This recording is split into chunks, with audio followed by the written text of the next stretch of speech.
Texas, Louisiana, New York, taking over, making so much money, pulling up in a Range Rover, quality intact, self-made, got them high motors, get the full meal, you ain't leaving with no leftover, self-made is where it's at, and that's a fact, our impact will be felt, paid in full, everybody's fat, change the game of our ways, you would think we abstract, form my own opinion, do you think we pointed on the act, call a spade, game winner, minutes ball game, never doubt us, a high quality remains the same, always gotta work, build content, frame by frame, try to go the other side, but main, this is self-made.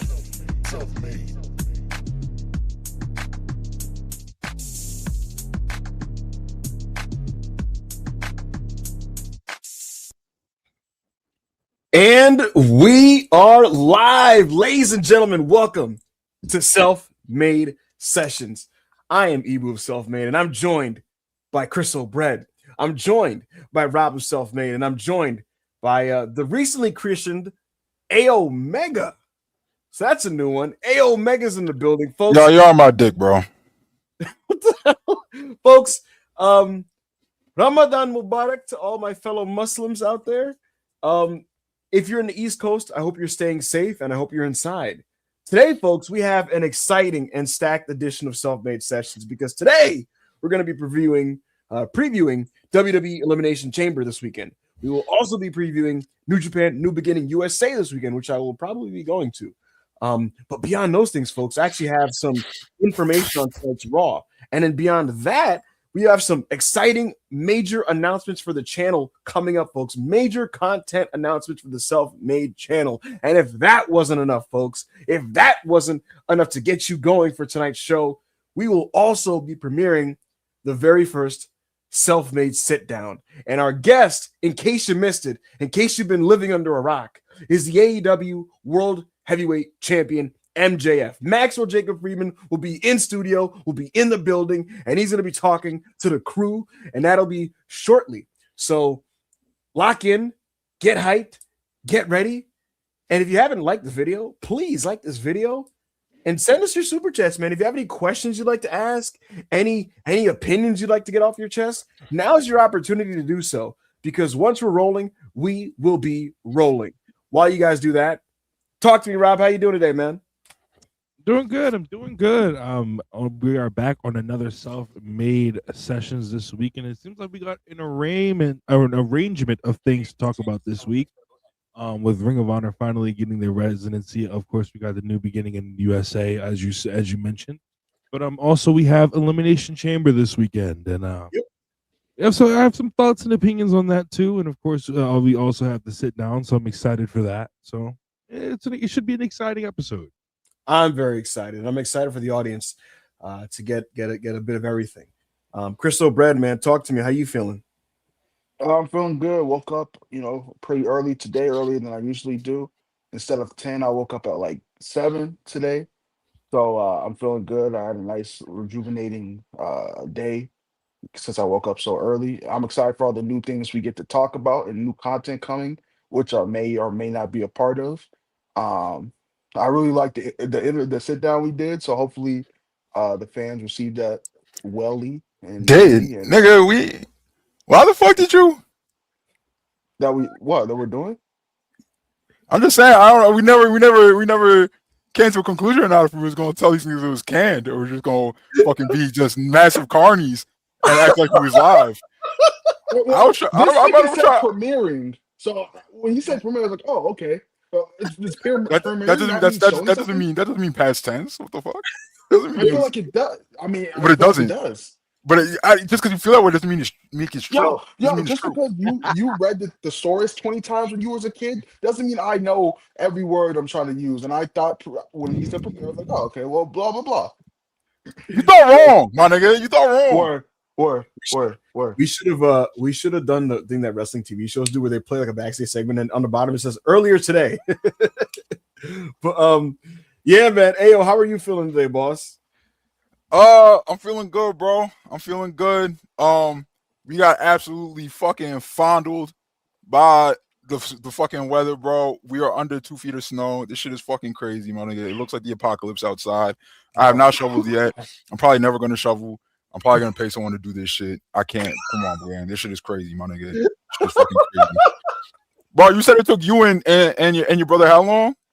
4 hours. Yeah, and I don't have a fucking brother, my nigga. So it's like, I have to do this shit dolly, gang. So I'm not doing this shit. Other than that, we didn't do it at the same time. You know what I did, yo? I did a good 90 minutes, and I was like, yo, gang, it's time for you to take over. Yeah, I passed it to him. I said, go ahead, mud.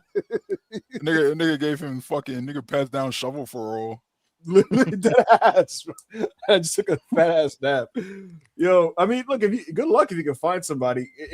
Anybody on the East Coast, man, stay safe, stay warm. A lot of these businesses and people got to go back to work tomorrow, which is crazy to me. A lot of these roads are still messed up and janky, but we all got to do our best, I guess.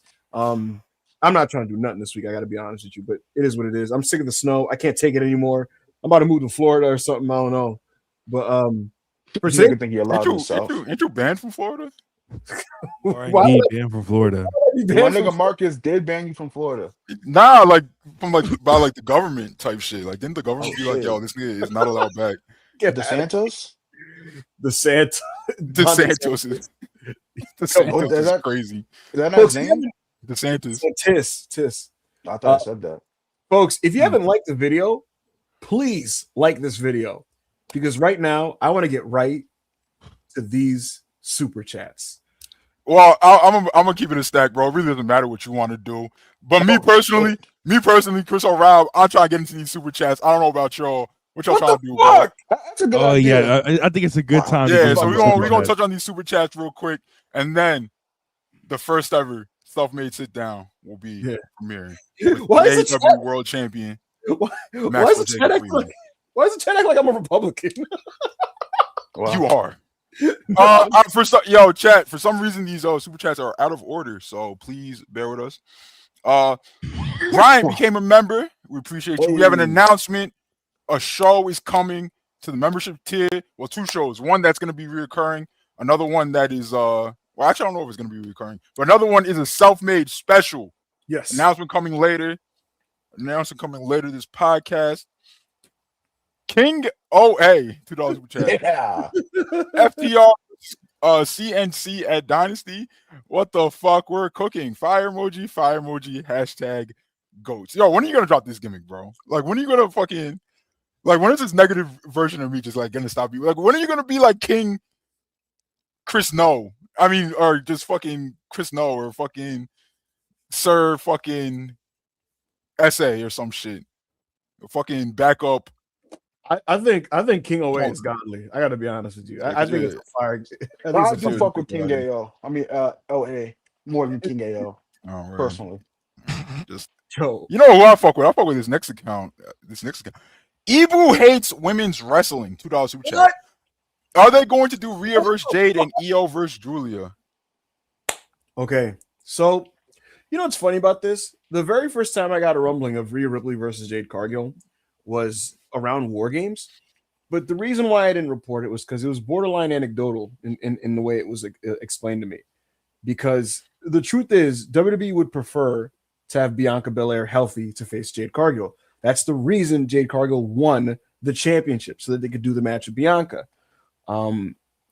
It's looking increasingly like Bianca may not be able to wrestle on the show, even if she's planning to appear. Jade and Rhea is just a thing that they've always kind of kept in the back pocket. Like, if worst comes to worst, we'll literally just have Rhea win an Elimination Chamber and face Jade. So I guess I say all this to say it's very, very much in play. I can tell you this, guys. As recently as last week, they were still changing the women's matches for WrestleMania. And that doesn't necessarily mean the title matches, but maybe the surrounding matches, like surrounding the title matches. They're probably figuring out, like, what do we do with the other ladies that are not fighting for one of the main belts? So again, what's up? What are you gonna say, Rob? So they changed one of them to main event, right?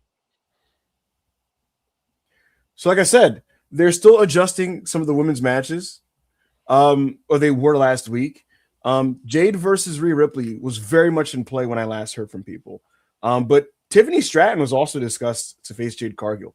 So why does Cody Rhodes refuse to give up his night one main event? Like, why is it like, why does he not support women's wrestling? Basically, is what I'm asking you. I have no clue what Cody's opinions on women's wrestling are. What I do know is that he's a very proud guy. He was adamant in main eventing WrestlePalooza the show that was going to be John Cena and Brock Lesnar. Interesting you said that. Would you say he is a proud boy? I'm sure he's proud of a lot of things in his career, for sure. But anyways, the bottom line is I think Jade versus Rhea is very possible. As for Io Julia, I don't know if that's a Mania match. I do know that when I asked them, hey, why did you guys cancel Io Julia for SmackDown? They claimed it was for creative reasons. Usually when they say that, that means that it's not an injury. It's not something that caused them to not be able to clear anybody. So they said it was creative reasons for why they canceled Io Julia on Friday. So there you go. Nigga, no one is trying to see Cody Rhodes main event WrestleMania, bro. I want to see Jade Cargill main event WrestleMania. I am a feminist. I am Johnny Bernie, $2 super chat. Discount lead to ticket return? Never heard of that. Oh, so the thing is, those tickets were never actually sold. They were either miscounted or they were counted as sold, but they were really just bots that bought them and put them up on like Ticketmaster, so they were like up for resale. So that's they weren't bought by like fans and then returned. Oh, okay. So really, what you should take from those 2,000 tickets reappearing is just like they posted those discounts and they didn't move shit, and also WrestleTix found out that 2,000 tickets that he thought moved were really just on like fucking Ticketmaster or something. Got you. Or fucking StubHub. DJ Manko, $5 super chat. Should I fear the worst regarding the Hangman? I know it's just a joke at this point, but this isn't going to be a Cody situation, right? So this is what I know. So I this is what I know. This may surprise you, AO. AEW has a bit of a good problem on their hands. And what I mean by this is I was told they're not 100% married or committed to any one specific match for All In. And what I mean by that, I want to make this very clear. They know what they're probably going to do. And in their mind, they're considering the potential to pivot to match B or C while still having the eyes on A. But they can easily shift to B or C depending on where like the fans go and the crowd goes, right? Now, with all of that said, I expect Hangman Page to lose this match. What that means for Page following it, that's up to AEW Creative. You know, there's plenty of other belts. In my opinion, he could easily just make one of those other belts his own and do something interesting with that. Plus, AO, you know what's the funny thing about wrestling? It's fake. So Hangman can easily just turn heel and go back on his word someday, should they choose to do that. But I want to hear what you think about it. I mean, that's cool with me, bro. I know I'm interested to see what match B and C look like. I think everybody assumes right now, All In Wembley main event is MJF versus Will Ospreay 3.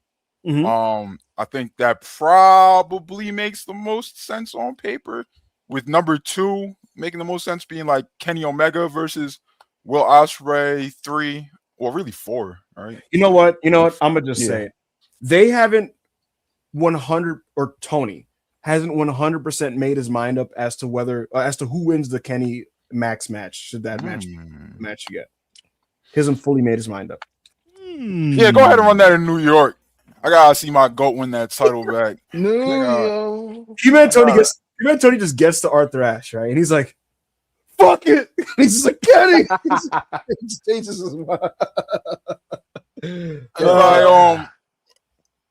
By all, like, everybody assumes, and it's pretty obvious that AEW. So Will Ospreay came in, right? It was reported he was backstage by Fightful, and it was reported that the reason why he was backstage at AEW was to check in with the doctors, right? So that happens. 2 weeks later, 2 weeks after that, they start airing Will Ospreay vignettes, right? So obviously, whatever they saw, they were like, "Oh, he's on track. He's on track for whenever they want to debut him," which we all assume is going to be the Owen. So right now, the assumption is that like Ospreay is going to be healthy. But if there's any chance that he's not healthy by All In, I think another sensible main event would be Kenny Swerve 2, right? You know what? I'd like that. I don't expect that. I'd like it. I think Swerve with that angle last week on TV, which we have not been able to discuss yet. I think to me, he put himself back in this conversation, in this big boy conversation, main eventing big shows. That's what I think. And I'm excited to see what his next step is. I expect his next step to involve some people by his side. Eye emoji. Oh, you know what? While I'm on fire, I got another little anecdote for you guys. So, I know a lot of how do I put this? So, from what I gather, guys, the top talent scene in AEW is very locked in with each other in terms of like wanting to just make this thing be as big as possible. And so because of that, I was told everybody is on board with whatever call Tony makes in terms of who wins what big matches leading into All In, because the feeling amongst the core talent group is so everybody would be cool with like Cope just grabbing the title and going into All In as champion. Well, that will just not happen, right? It's going to be this. It's going to be revolving around this the core 4 or 5 people that you would expect, right? And what I'm saying, getting at is this: that like Osprey, MJF, Omega, like core, basically whatever Tony goes with, they're going to be on board with it. With the thinking being, if this is what's going to be the bigger match, then we'll roll with it. It's fine, basically. And I named those 3 guys specifically because like a guy like Swerve, he's not a Roman Reigns type in every way, but he's very much give me the fucking ball. Yeah, he's more of a shark. Like Swerve is more like nigga. No, I want to be that nigga. Like Bro, I don't nigga. We not here to make friends, nigga. We here to make money. Whereas, like, yeah, the other 3 guys are like, look, what's the biggest match we're gonna do, Tony? All right, cool, let's just roll with that. But yeah, like, so that's kind of the mentality right now with those guys. All right, we'll keep going. Reminder: MJF is on his way to the Self-Made Studio. He is rapidly approaching the Self-Made Studio, ladies and gentlemen. Please, GMBSM $5 super chat. Yeah, we know about his in-ring being limited, but Trick got to be the most charismatic wrestler in the industry right now. He's already doing media everywhere. Shout out Trick. This shit is crazy. Hey, yo, did you see him on like a morning show today? The clip that was I didn't get the. I saw that it was like going viral, but I didn't get the chance to. I didn't get the chance to watch it. Yo, what did I tell you, bro? Yo, Ayo, what did I tell you? Yo, Ayo, you know, remember before our conversation was, yo, if he can work, he'll become like the top guy in wrestling. We're almost approaching a situation where our conversation really was him being a world champion in the next 2 years, and you were like, he just needs to get a little bit better. I was like, bro, he doesn't need to get any fucking better, bro. Look at Jey Uso. He's better. He's actively better than Jey Uso. It's crazy, bro. And he's well on his way to being more over. And fans are gonna give him so much more grace in ring than they give Jey Uso, and for good reason. So who else is he better than, Nao? Who else is? Hey man, let's start looking now. Let's start ticking boxes. I think. Come on, man. I think Trick really ticking more boxes than Sami Zayn right now. You know who agrees with you, Ayo? The WWE universe agrees. Hey, real Sami niggas. Zayn. You know me and Drones always got along. Sami Zayn is on the show having an existential crisis, losing his confidence, trying to find himself, trying to be the guy. And Trick Williams is on the show like, man, your time has passed by. You're old. You're broke. You look terrible. You look, your shoes are raggedy. All this stuff. And he's saying all this stuff about Sami. He says Sami's never going to win the big one. And the crowd is agreeing with him, which is like not ideal. But yeah, Trick was on a bunch of morning shows today. He felt like a fucking superstar. He went on First Take and like he had so much swagger and shit. He's like, hey, let me tell you, Stephen A. Hey, football ain't no joke, but pro wrestling ain't no joke either. Let's talk about it. And he's just doing his whole gimmick. And like, bro, you see him like actively charming everybody he's on the camera with. It was staggering, honestly. And to be honest with you, the charisma was like Rock-like. And obviously Rock is a much, much better professional wrestler. But I'm just talking about like in terms of the swagger, the confidence, the way he carries himself. The nigga feels like he's about to take over the business, which is insane. So congrats to him. I expected him to be big, but this is like next level, son. It's next fucking level. Hey man, listen, man. Black as soon as you heard him, I need You heard to him go. able I to need. talk I, some I, more, man. wait, what you say, Rob?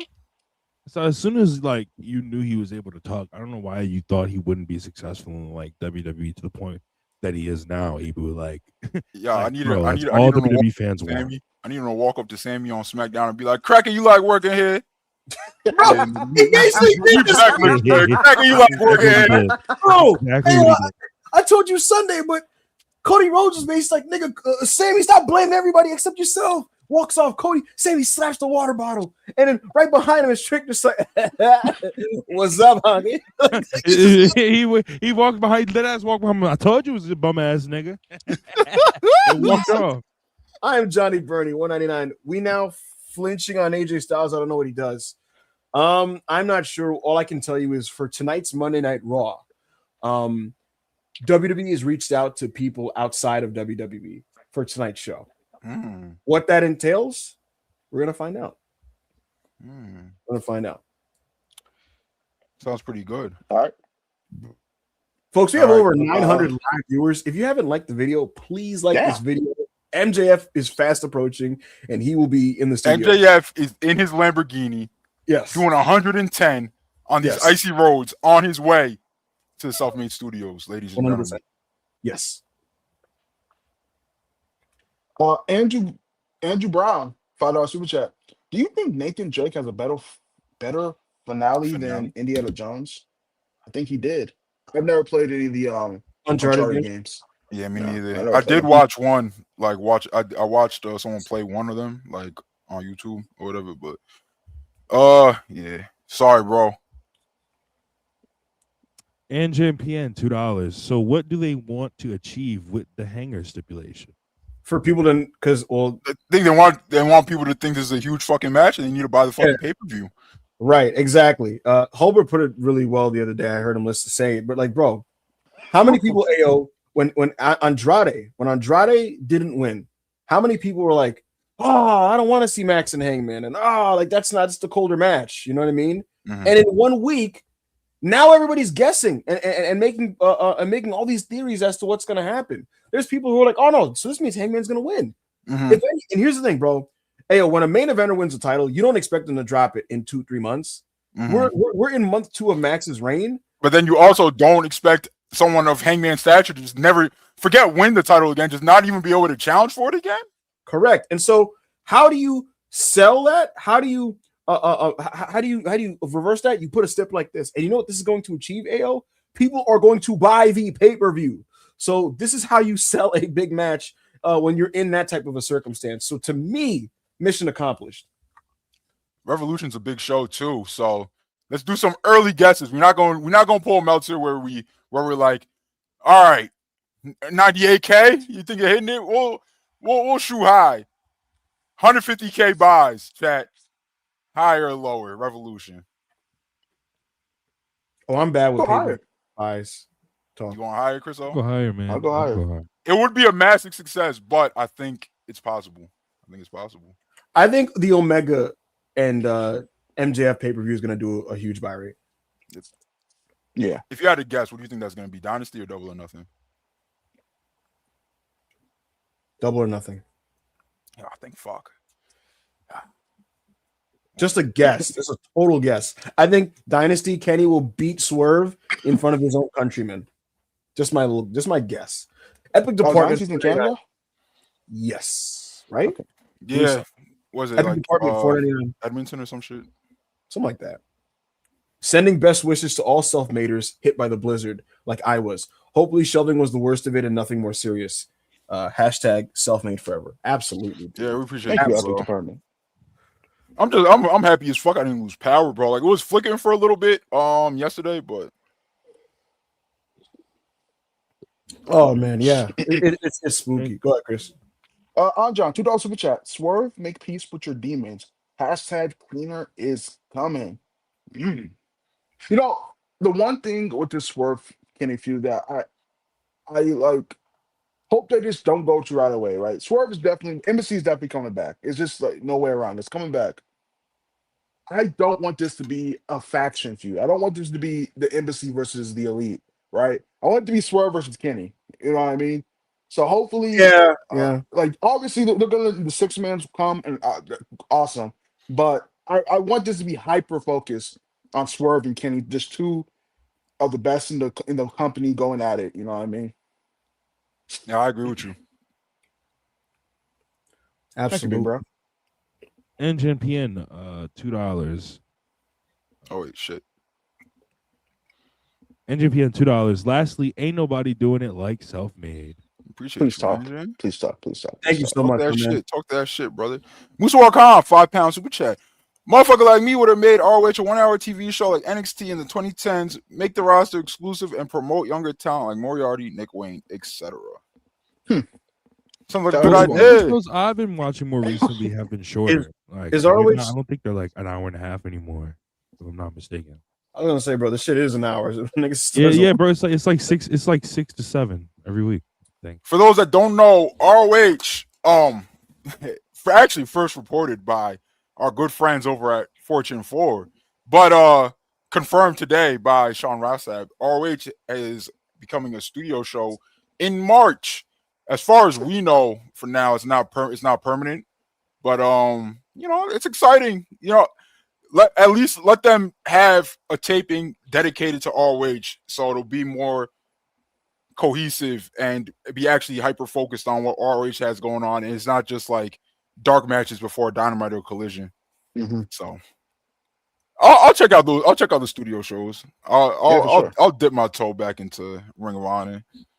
We'll see what's going on over there. Yo, there's an account, Darius, that tweeted, Maxwell, you better behave on Self-Made. It's still Black History Month. Top Pro Bozo, $5 super chat. Mark Davis has had a strong start to 26. Feels like there was a spot open for a big man when Hobbs left, and he's taking advantage of the opportunity. I agree. He's been having a fucking tremendous stretch of matches or a stretch of performances in these, multi-mans and single matches he gets. It's probably the best form he's been in ever, non-tag team related. Yo, some bum ass nigga tweeted, some fucking bum ass nigga tweeted, Mark Davis is wrestling like he never wants to get left out of the rotation ever again. And I was like, yo, that's actually a good point from this bitch ass nigga. And then I was like, I scrolled up and I looked, I was like, oh, it was Ibu who made that point. And I was like, and everybody, you know what they say about clocks. You know what they say about clocks.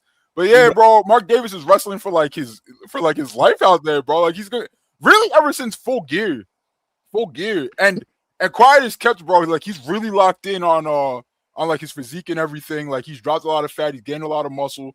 This is like the biggest and strongest I've ever seen him look.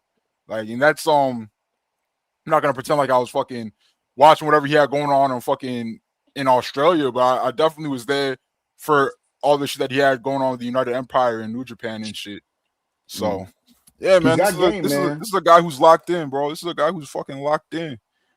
Yeah, I'm happy for him. And I love when talent know that their life is on the line, so to speak. Like when they work like that, you know what I mean? So there's so many talent you're competing against, so you have to bring it every time you're out there. That's why I respect when Mark Davis does what he does, because there are wrestlers that I do think sometimes take advantage of their opportunity. Yeah, and those same wrestlers be like, damn, bro, like the Booker's fumbling me. He's like, bro, like you're out there, you're having like 2.5-star matches on fucking Dynamite or fucking Raw or SmackDown or Collision or fucking Impact or fucking New Japan Tours. You don't fucking lift weights. You look like shit. Like, gang, like, why? I don't know, bro. There's a lot of entitlement. There's a lot of entitlement in this world right now, bro. There's a lot of entitlement. I agree. Who is this? Bebop Max. Okay, yeah, I can't say that. Remind me again who came up with Big Hebrew. I think it was MJF himself, right? Well, shout out to him.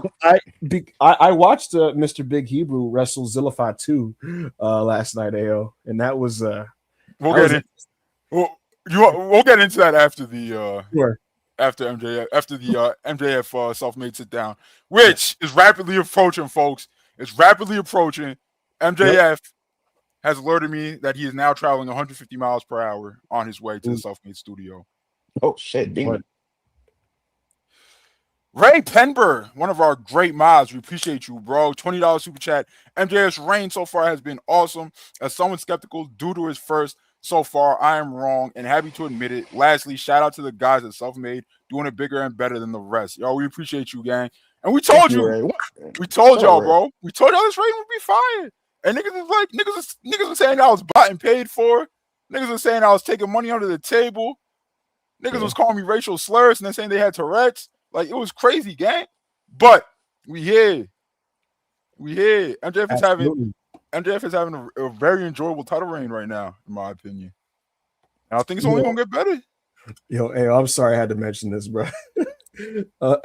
So I tweeted like what if David Finlay debuted at the end of this AJ segment to close Raw, and a nigga quoted me and said, "Chance of who are you and yeet." And someone else said, LMAO, that brother is attacking Joe Hendry at the end of NXT Vengeance Day. Wait, what city are they in? Where? They're in Atlanta. They're in Atlanta tonight. Atlanta's pretty smarky, bro. I feel like they would do something. But they're smarky in the wrong way. But he's from Atlanta. But he doesn't really rep Atlanta, huh? AJ. Depends. We're in the birthright. Bro, nobody thinks David Finlay's from Atlanta. They think that they think he's from Ireland, and they hear him talk, and they're like, you're American? They hear him talk, they're like, wait, you're American? Yo, I did not know Finlay was from Atlanta. And bro, his pops was fucking in WCW for forever, bro. All those WCW kids are from Atlanta. Bro, it's hilarious because when I first heard him, I thought he was going to be like, and that's why tonight I will win the IWGP tag titles or whatever. And the nigga was like, New Japan. Me and Juice Robinson. And I'm like, wait, what the fuck? Like, he's just a guy, you know? Yeah, bro. Like, when I really like it was Finn Juice when I first heard his promo. And I was just like, wait. Philly kid don't got an accent? I was just like, oh yeah, Philly's been in fucking America for like 40 years now. Why would this kid have a fucking accent? But I guess people do raise their fucking kids overseas and just fucking send money back. Yep. Nah, we lost Chriso. That's what he was doing with his kids, except for the sending money back party. He's not sending any money to Senegal, bro. He's a piece of shit. I certainly do be sending money back to Senegal. Yeah, but not to your kids, bro. You be sending it to your fucking 3 wives. Shit, yeah, you're fucked up. You're a fucked up guy. Anyway, you're a fucked up guy. Jermaine Sue Plex. $5 super chat. Between the Tom Brady response and her making that one fan apologize to Roxanne, Liv looking like one of the bigger hashtag marks on the roster nowadays. Not gonna lie. I don't know why I never watched those Roxanne clips, bro. Like, I just did not care, and I just scrolled past. That Tom Brady quote was hilarious, though. I can't lie. It was, but I don't know why that turned into like a multi-day debate. Like, who cares, bro?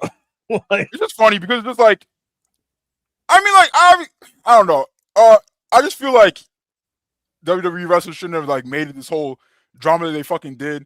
And it's just like, yo, like, look at the people who came into WWE as freak athletes, right?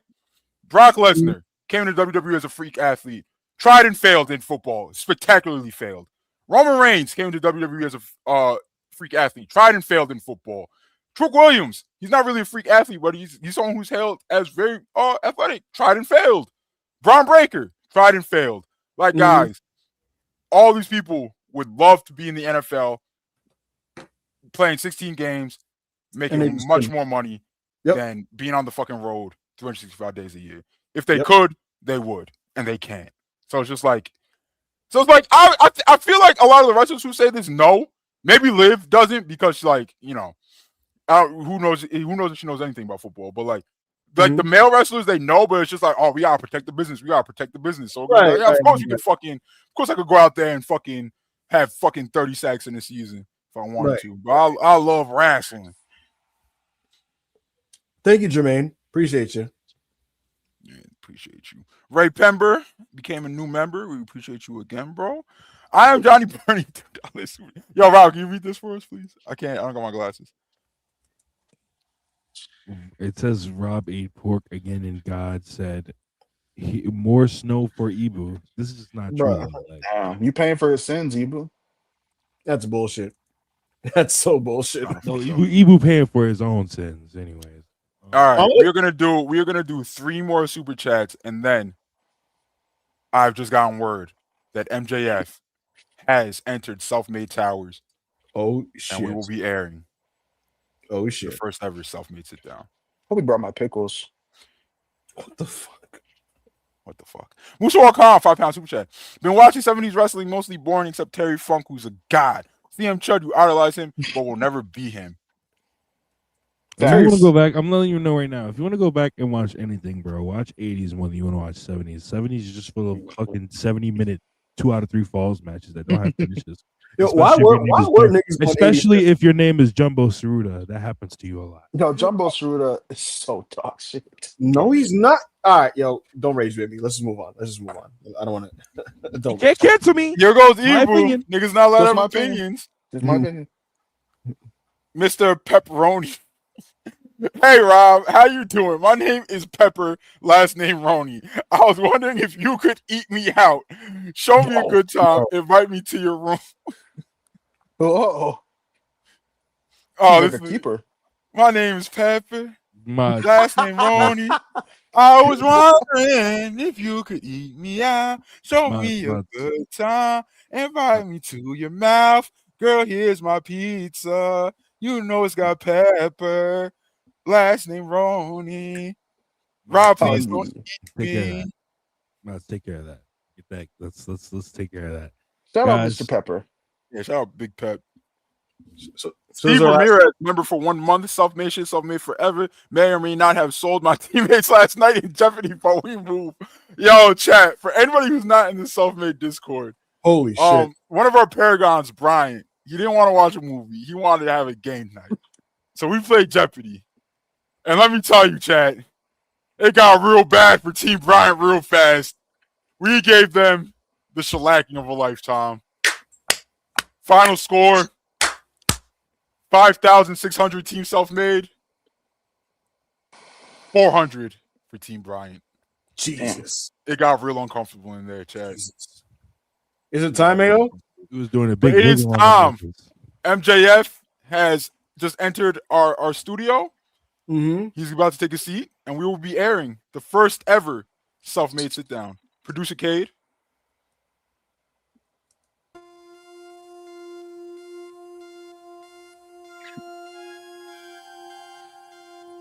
Ladies and gentlemen, welcome to the very first edition of Self-Made Sit Down. I am Ebu Self-Made, and I'm joined by Chris O'Bread and Rob of Self-Made. And we asked AEW for the best wrestler in the promotion. We asked for a Hangman Page or a Kenny Omega. They sent us Maxwell Jacob. Got to tell you, I'm not going to give anything away.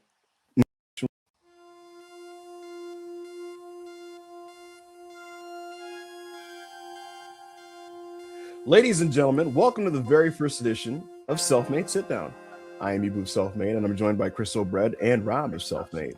And we asked AEW for the best wrestler in the promotion. We asked for a Hangman Page or a Kenny Omega. They sent us Maxwell Jacob Friedman. I see jokes at the beginning. Jokes at the beginning. We're excited to have him. We're still excited to have him. He's the world champion. He has a beautiful shelf. So without further ado, Max, how we doing today, man?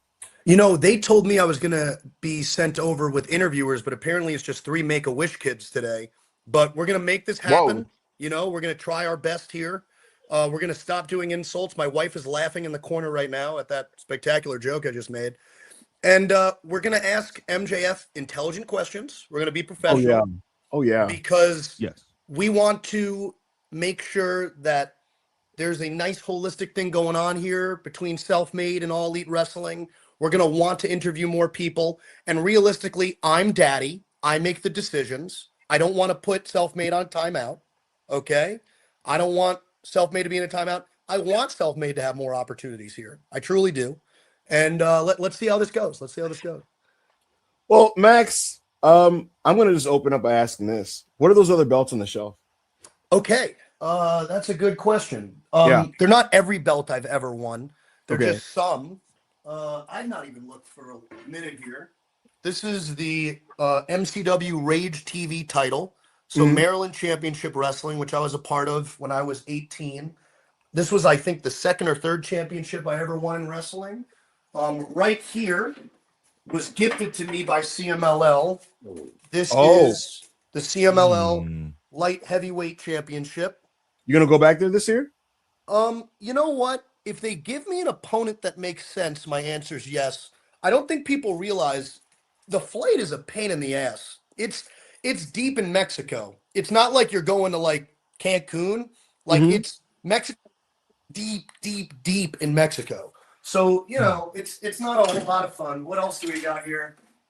We got the very first Triple B right there. And then we've got, what else have we got here? We've got the American Championship. Oh, look at that. There you Ugly-ass go. belt. Ugly-ass belt. There you go. The most patriotic, greatest belt in the history of the sport. It does look And ass. Chris. I then, can't see, last bro. but not least, I don't even know why I keep this one. This is the Ring of Honor World Tag Team title. You don't even like the guy you won the belt with. I'm about to say you don't like that guy. I don't know why I still have it. I'm looking at it right now. I'm holding it right now. It's actually making me aggressively angry. I'm just trying not to sell for it. Max, is I'm gonna there put is this there a down. piece of you? Is there a piece of you that hangs on to that? Because you're still hanging on to the idea of We friendship. can talk about literally anything else. We can talk about literally anything else if you want. Okay, no, besides Adam it's Cole. fair. It's a point of trial. It's fair, very fair, very Literally fair. anything else. I'll talk about literally anything. So when Cole announced his injury, there was no piece of you in the back, just like, man, poor guy. All Elite Wrestling, you can get your tickets at AEWTix.com and Ticketmaster.com. Is Ebu's mic on? All right. You know what? Then we'll pivot to this. This a self-made sit-down or is this a fucking therapy session, guys? What are we doing here? I mean, both would be good for you right now, but We actually have We'll like get back to sad the sit music. down. We actually have sad stock music. Do we?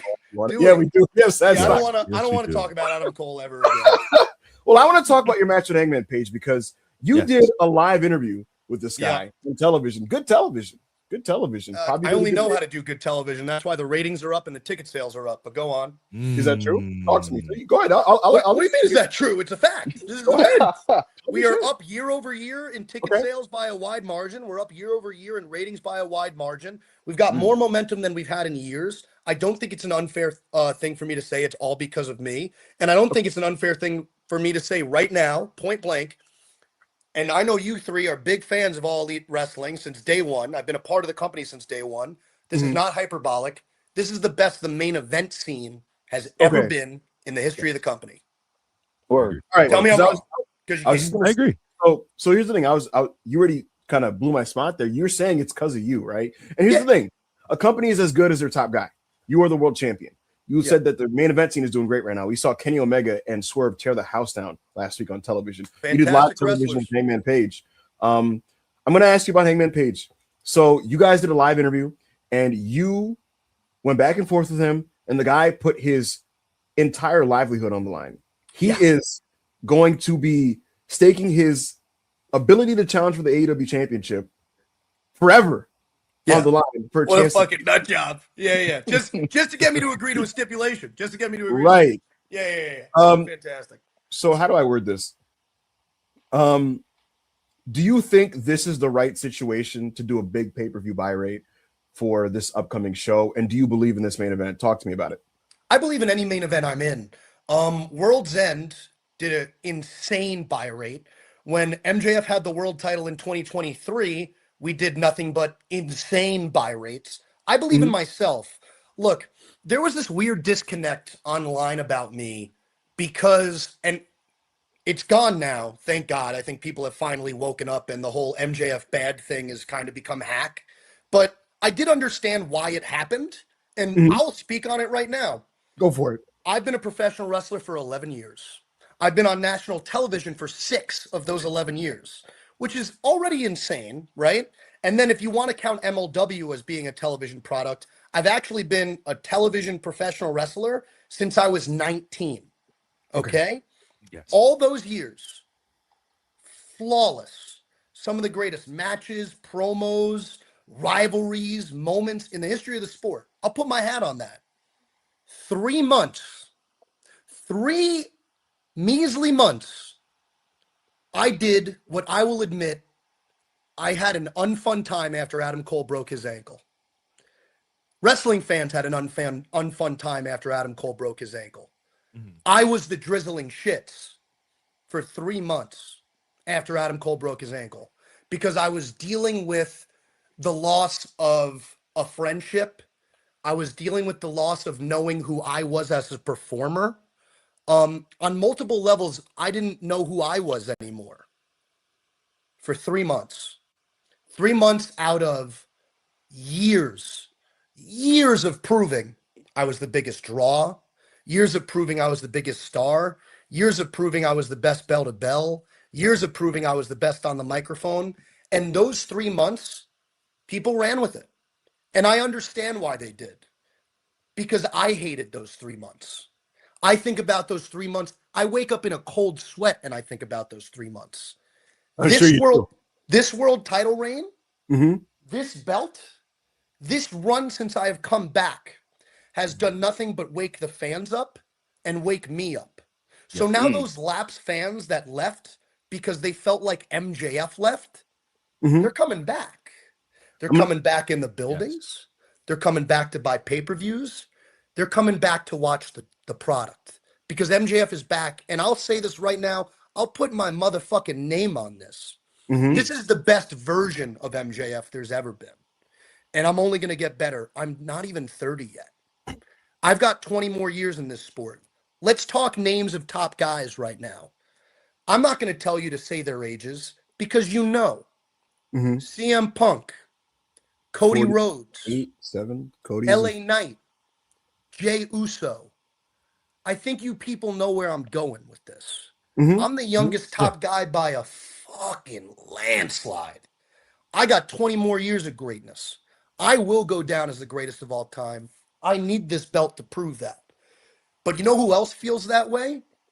Will Ospreay, Kenny Omega, Andrade, Darby Allin, Swerve Strickland, Brody King.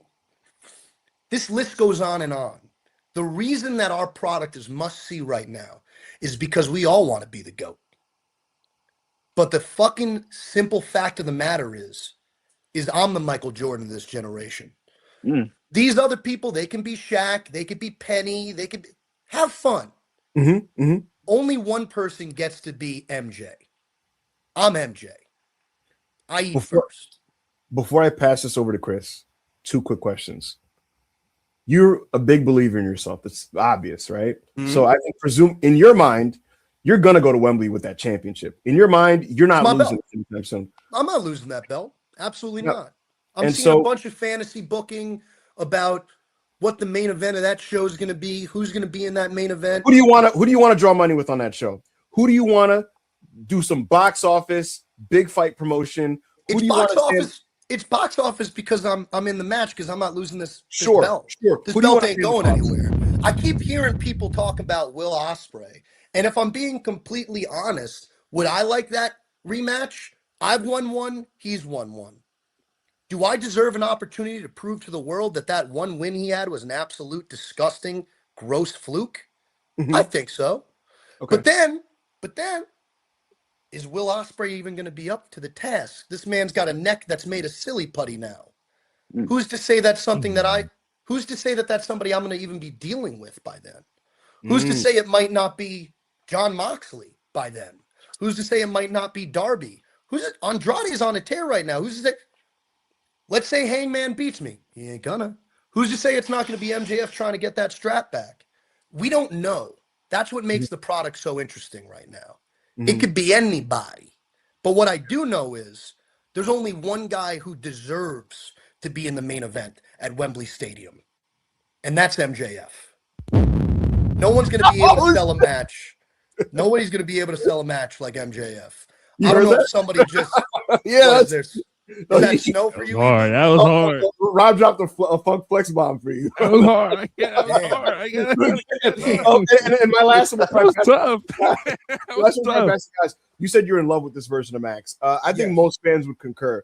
I want to talk real quickly about last year's version of Max. A version of Max. I liked last year's Max.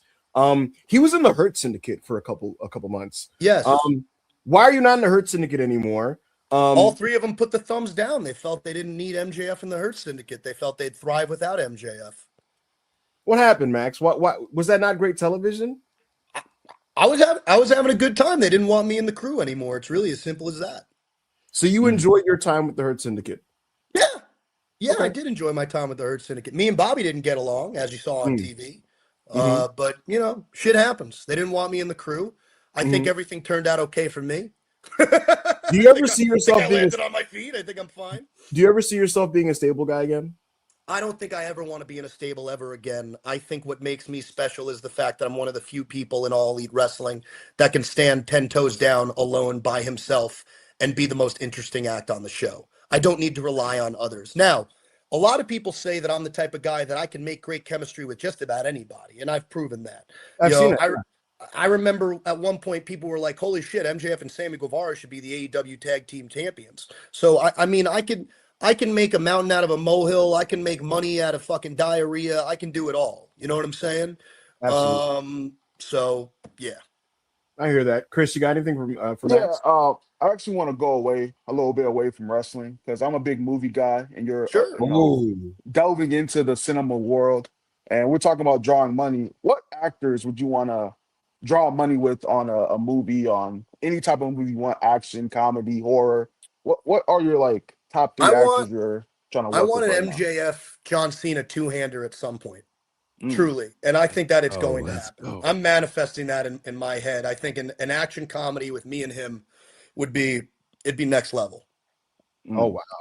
12 Rounds remake? Who's Hey, man. to say? You as a villain? Hey, man. Nah, Max is. I mean, Who's to say? I could see you getting a role being just that kind of like. I mean, something similar to Max, to be honest with you, like something like Sure. that. I think people are really gonna, specifically wrestling fans, are really gonna dig Violent Night 2 when it comes out in theaters. What's that about? Incredible Universal film.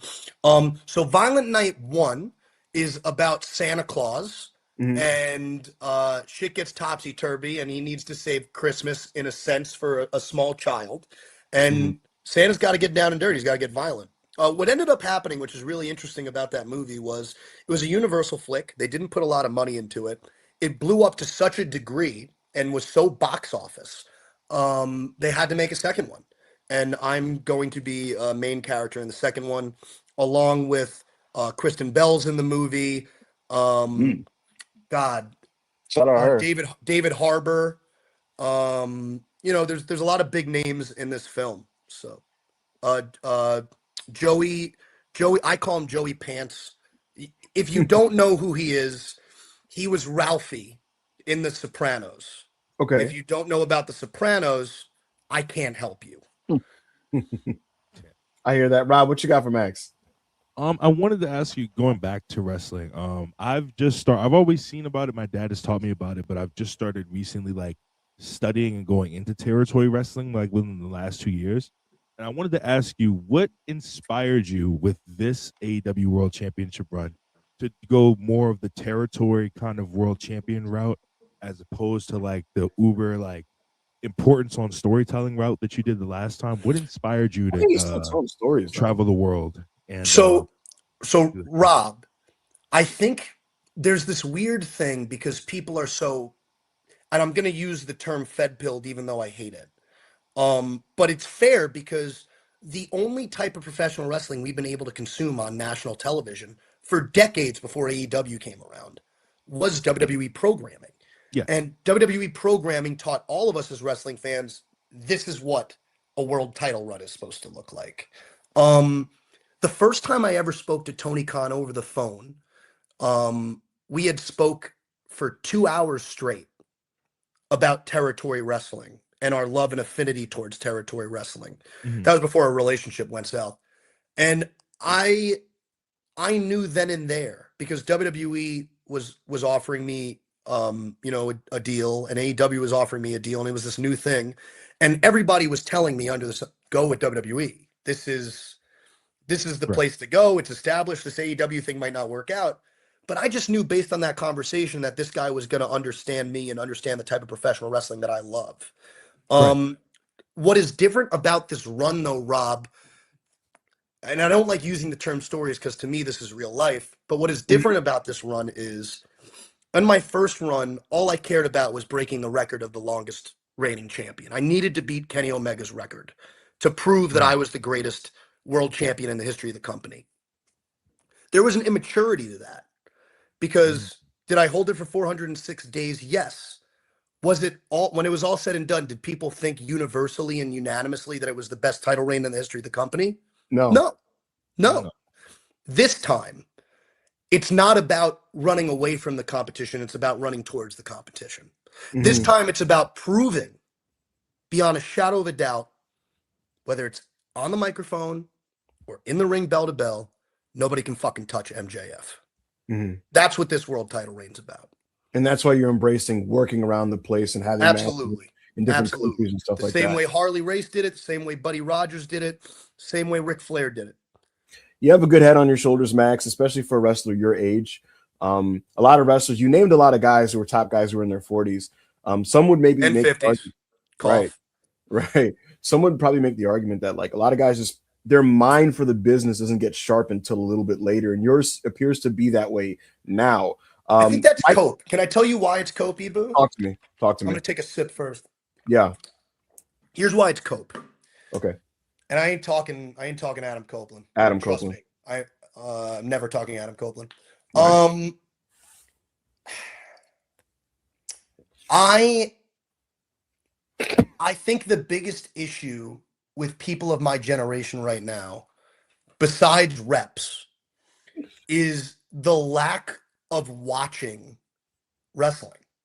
They'll pretend and lie to whoever their coach is, whether it be at the PC or whether it be the coaches at AEW. I know these cats ain't going home and consuming wrestling. They're not. Because everybody wrestles like the next guy in this generation. Right. Everyone's wrestling the exact same way, and it's a snooze fest for me. The way I wrestle, I'm a traditionalist at heart. Always have been, always will be. Everybody was telling me in the back, oh shit, you're going to have to follow Kyle Fletcher and Mark Briscoe in a ladder match. Are you freaking out? No, because I knew my match was going to be so different that it wouldn't matter. It wouldn't matter. And it's never going to matter. And I think that's why a lot of people struggle. I think being in the main event of an AEW pay-per-view is about the hardest thing you can do as a professional wrestler. It doesn't get harder than that. You're following like 20 of the best wrestlers in the world. And everyone's wrestling for 20 to 30 minutes because we're all so competitive. Everyone's trying to have the best match on the card. I don't sweat it. And the reason I don't sweat it is because I'm so different. And the reason I don't sweat it is because when I was on the independent circuit, I was wrestling 3 times a week, every week, from the time I was 18 until the time I got signed, which is why it was laughable for me. I remember in 2022, I wrestled 7 matches. 7. It's 365 days in a year. And when it was time for me to wrestle that year, people would be like, aren't you worried about ring rust? Ring what? No. No. How can I have ring rust when all I do is think about pro wrestling 24/7? Chris, are you farting or is a window No, open Rob in your is room? dropping bombs for you. Rob is giving you like It's sound effects every he's putting you over. Yeah, you understood. Yeah. Rob, thank you for the fart bomb. Why'd you go to me instantly? He was like, I know this motherfucker is gas. You just Yo. look farty to me. Yeah, he does, right? He does. Real farty. You got a farty face. Word. I feel it. You know what I'm saying? Word, Max, bro. Max, so who in your promotion do you believe in Me. terms of Go on. in terms of being really cerebral about this business the way you are? What you just talked about in terms of caring, in terms of I hate his fucking guts so much, but my answer is Hangman Adam Page. Okay. That's my answer, which is why it's so funny. I remember a quote went viral years ago where I think he said something along the lines, and it was a misquote, but he said something along the lines of, I don't care what legends think. It was some shit like that, and he was misquoted. I think this is a dude that's such a student of the game, and I really can't stress enough, I fucking hate this guy so much. I hate everything about him.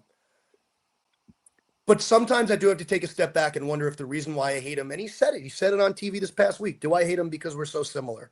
I don't know. I was about to hit I don't you know. with that point. I don't know, bro. But this guy, he's as obsessed as I am, but he does it in his own way. And this is the part I can't relate to. This dude goes home, he's got wife, he's got a kid, and when he's home, he's home. I can't relate to that. I wish I could. For my poor Mhm. wife's sake, I wish I could. When I'm home, I'm in the ring. Would you And consider yourself normal?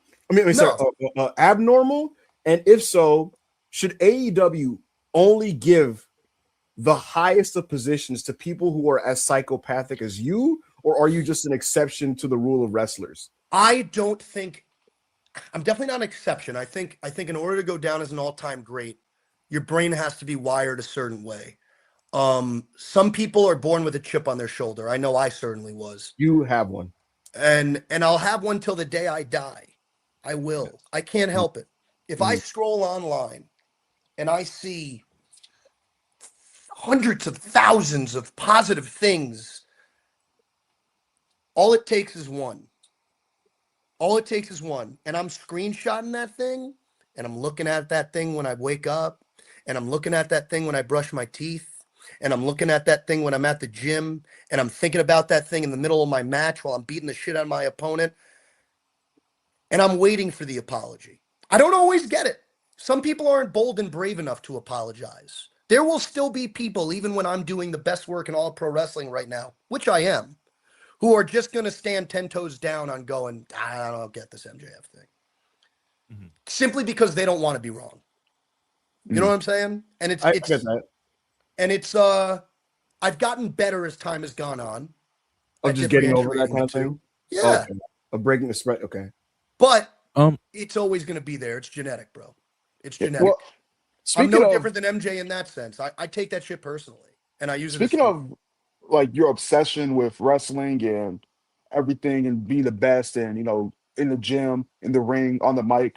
I have a question, something about your character where we've seen it a couple times in AEW where your character becomes real violent, You real keep saying visceral. character. Well, but you're not always like this, right? This is me 24/7. Ask Or everybody in my personal life. yeah, Sorry, not sorry. but when you're in the ring, it's heightened with this visceral, violent kind of like feral thing sometimes where someone really gets under your skin, like the CM Punks, the Hangmans, the Mark Briscoes really get under your skin. You just like just flip a switch and it's there, but then the next week it's not there anymore. What do you make of that when you go into that mode of just the visceral I have a whatever? very long fuse. If it gets lit and if it reaches the end, it's the end for you. That's always how I've been. However, once I'm calm, I'm calm. I'm not the type of guy that really holds on to things. Now, I hold grudges, that's for sure. But what am I supposed to do? Just be spitting, ranting, and angry 24/7 and fucking shit like it's just not real. Human beings don't act like that. And I think there's a weird thing in wrestling. And it's probably because, again, people only watch one type of wrestling. If a guy is steaming mad one week, he needs to be steaming mad the next week. It's just like, That's not how the bro, world works. that's not how the world works. I only Yeah. have so much energy. If you get me to that point, it needs to be earned. Yeah. I'm not going to sell for you, motherfucker. I'm not going to sell for you, motherfucker. But if you get me to that point where I have no choice, but to flip that switch, fucking God help you, bro. God help you.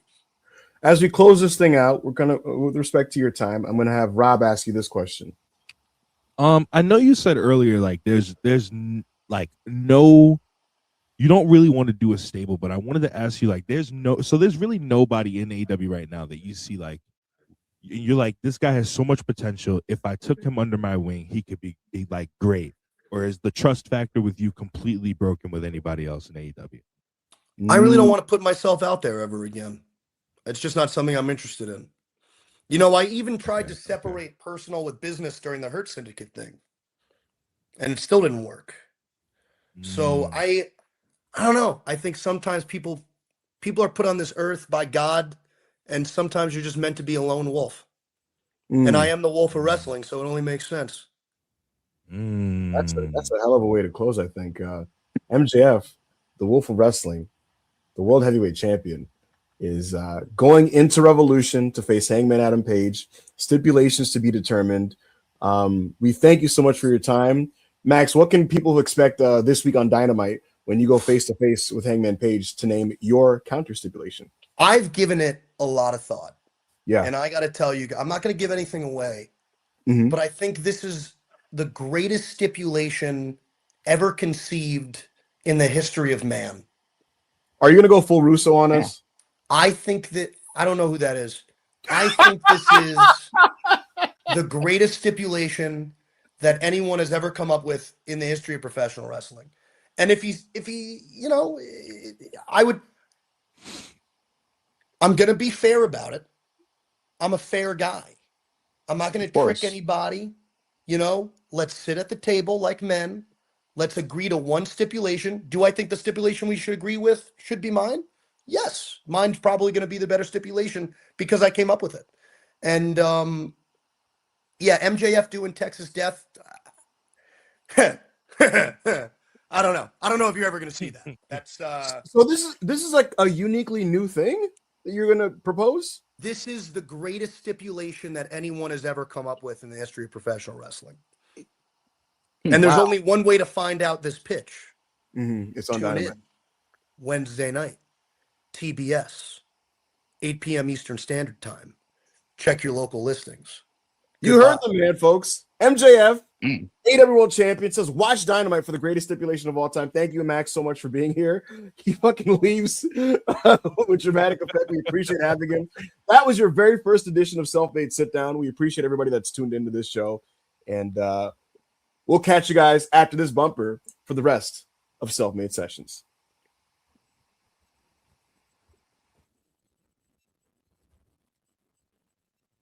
Woo! That was the very first Self-Made Sit Down with MJF. I'd love to hear some feedback from the chat. Ayo, Look, chat. Look, I see a lot of people asking why AO wasn't there. Why wasn't AO there? Why wasn't AO there? This must be canned. No, it wasn't canned. Chat. You have to understand, this absolutely was not filmed at 11 a.m. this morning while I had to work. No. We told y'all MJF was live in studio, and he indeed was live, bro. This was not filmed this morning while I was working. You have to understand that there's a blizzard going on, and I lost power, gang. I lost power, and as soon as the interview ended, my power came back. So I'm back. You know what I mean? Please ignore the fact that Rob and Chriso did a quick change. Please ignore the fact that Ibu has not turned his camera on before or after that interview. Just trust me, I would never lie to y'all. I would never lie to our great community. Absolutely not. It's been a great podcast, folks. We expect to continue, and we have some exciting announcements. I gotta be honest, I want to get at least one of them out the way now. Let's do the 1 in 2 weeks. Okay, so folks, on the Capo tier, if you're not a member of Self-Made's Capo tier, well, for $5 a month, we do bonus content on this channel. See, we have Sessions, which is a wonderful free show, along with Destination Dynamite, which is also a weekly free show. But on the Capo tier, we have shows like Hanging with Holbert, which is a bi-weekly discussion with myself and Joe Holbert about pro wrestling. And on the weeks where we don't do that, I do a solo backup Hangman Radio where I take your calls. We also do Self-Made Sandbox, where AO, Rob, and Chris O'Bred play video games for your enjoyment. And you guys can see the games. You see games like, I believe the game is called Pummel Party, right?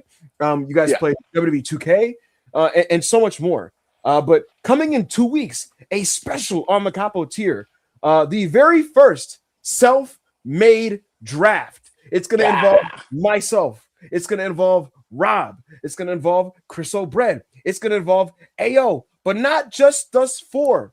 Not just because us four. Joe Holbert, even lost the big guns. The big guns, Big Bert, Joe Holbert himself will be on the video, on the stream for this first self-made draft. And like I said, folks, earlier, we have so much more to announce. We have more videos coming. We have more content coming. I'm excited. Chris O'Bred has a major announcement. And so I'm excited for you guys to get a hold of that one. A Chris O'Bred announcement. We have actually both of them involve Chris hilariously. So that's coming up in a bit, folks. But before we get to that, we're going to continue with our super chats. We're going to preview the big weekend shows, and then we're going to wrap this thing up. So let's get back to these super chats. All right. HSG19, member for 2 months. Thanks, Crystal, for giving me pointers on how to deliver the Gabe Kid joke last week. I told my friends the joke again, and they did. And this time they beat me up good, bro. I hope they fucked you up, bro. I hope they fucked your ass up. I think they beat you up because like the mad clam energy just turned them into mad clams, and they just didn't know how to control themselves. Well, there you go. Maybe I can phone him if I say the joke again. All right, Ghost, let's go. What's up, AO? Jake does memes, member for 2 months. MJF's a real world champion, unlike that fraud CM Punk. Wait, CM Punk's got a title belt right now? He's having a great reign. He's doing a great. Oh, that's why. Unfortunately, he's driving the ratings. Yeah, nobody's watching. Garbage, nigga. I didn't even know he had a title. Shout out to MJF, best world champ running. Him and Suji going meet for meet right now. Unfortunately, Suji suffered a major setback with that Jake Lee feud. We're gonna get back on track. We're gonna get back on track though. Shout out to CM Punk. I'd love to. No. It's really bad. It's really bad. Really bad. Billy Fube, $2 super chat. Who we think wins men's chamber? We were talking about this in Discord last night, and once Ibu told me the participants, I was like, "All right, so it has to be Cody, right?" Right. So, right. Mm-hmm. Has to be Cody. Ibu, we have an elimination chamber preview that we're gonna do later in the show, so we'll get more into the card later on. But thank you, Billy. Bold and Brash, $20 super chat. Yo, hope y'all are all right. Honestly, why FTR is stinging up the tag scene and dragging down Stokely like it's so bad right now. Stay warm, self-made forever. Yo, bro, all that wonderful, beautiful, delicious work that Bro Guido did to bring back the AEW World Tag Team Championships to prominence, to make them a must-see attraction. Undone by a bald mustache-having fraud and a Glock-waving psychopath. All right? This reign documented, by the way. Documented. These are not accusations. This is documented information. All I know is this reign is garbage. All I know is on Saturday, they had an awesome angle with the Bucks' family. And this Revolution match, the Young Bucks, is going to be amazing. It may be the best match on the show. I didn't watch the angle. The angle was incredible. It was fucking bad. amazing. To close the show, you got Young Buck family members getting involved and getting their asses kicked, which is fucking hysterical. And I think the Revolution Young Buck FTR match may be one of their best ones. I know some of them have been kind of but I think this will be on the level of the ladder match and the TV rematch.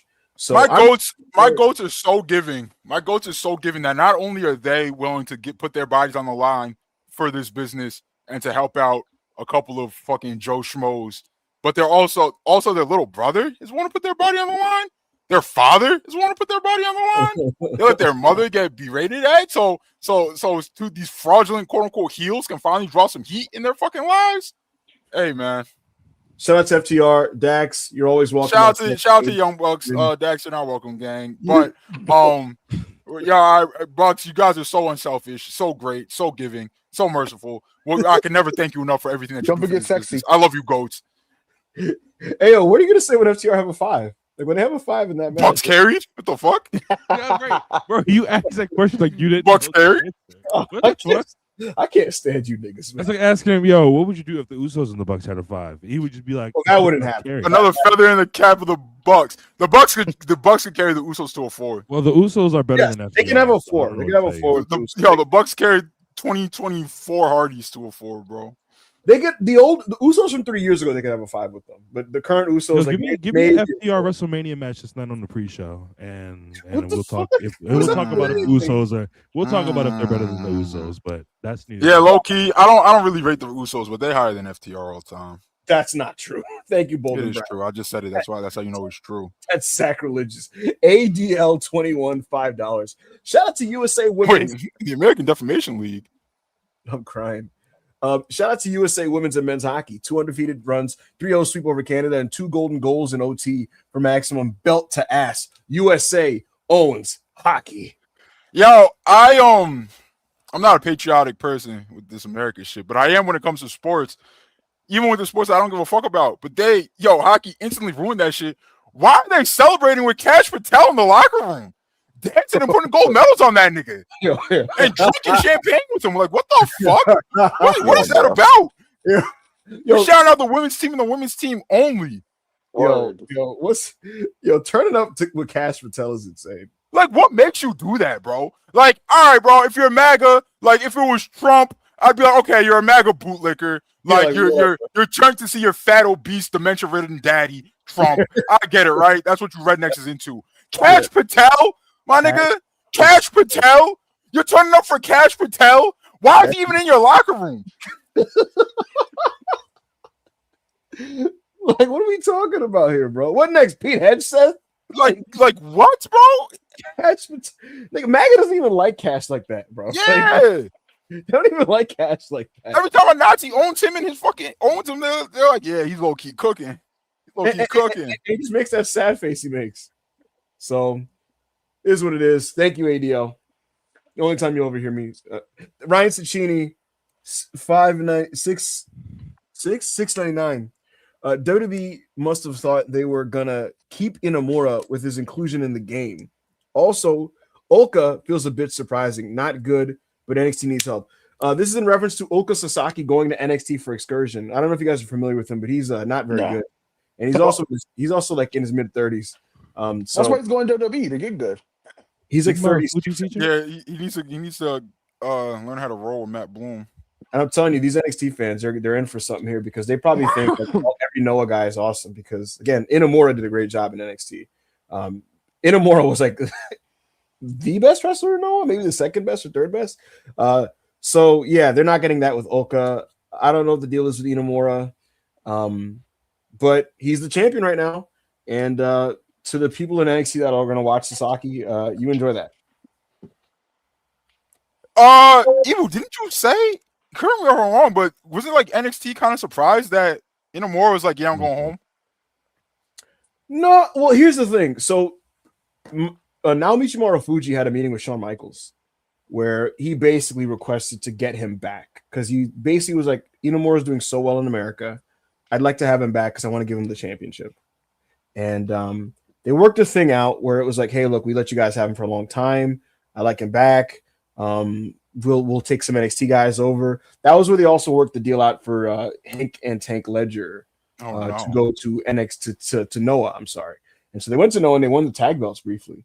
And they got Inamura back, and that was all. Basically Marufuji's like, look, bro, I've been taking care of you. I've been massaging y'all for a year. Can I get Inamura back? And Sean gave Inamura back. That was the bottom line there.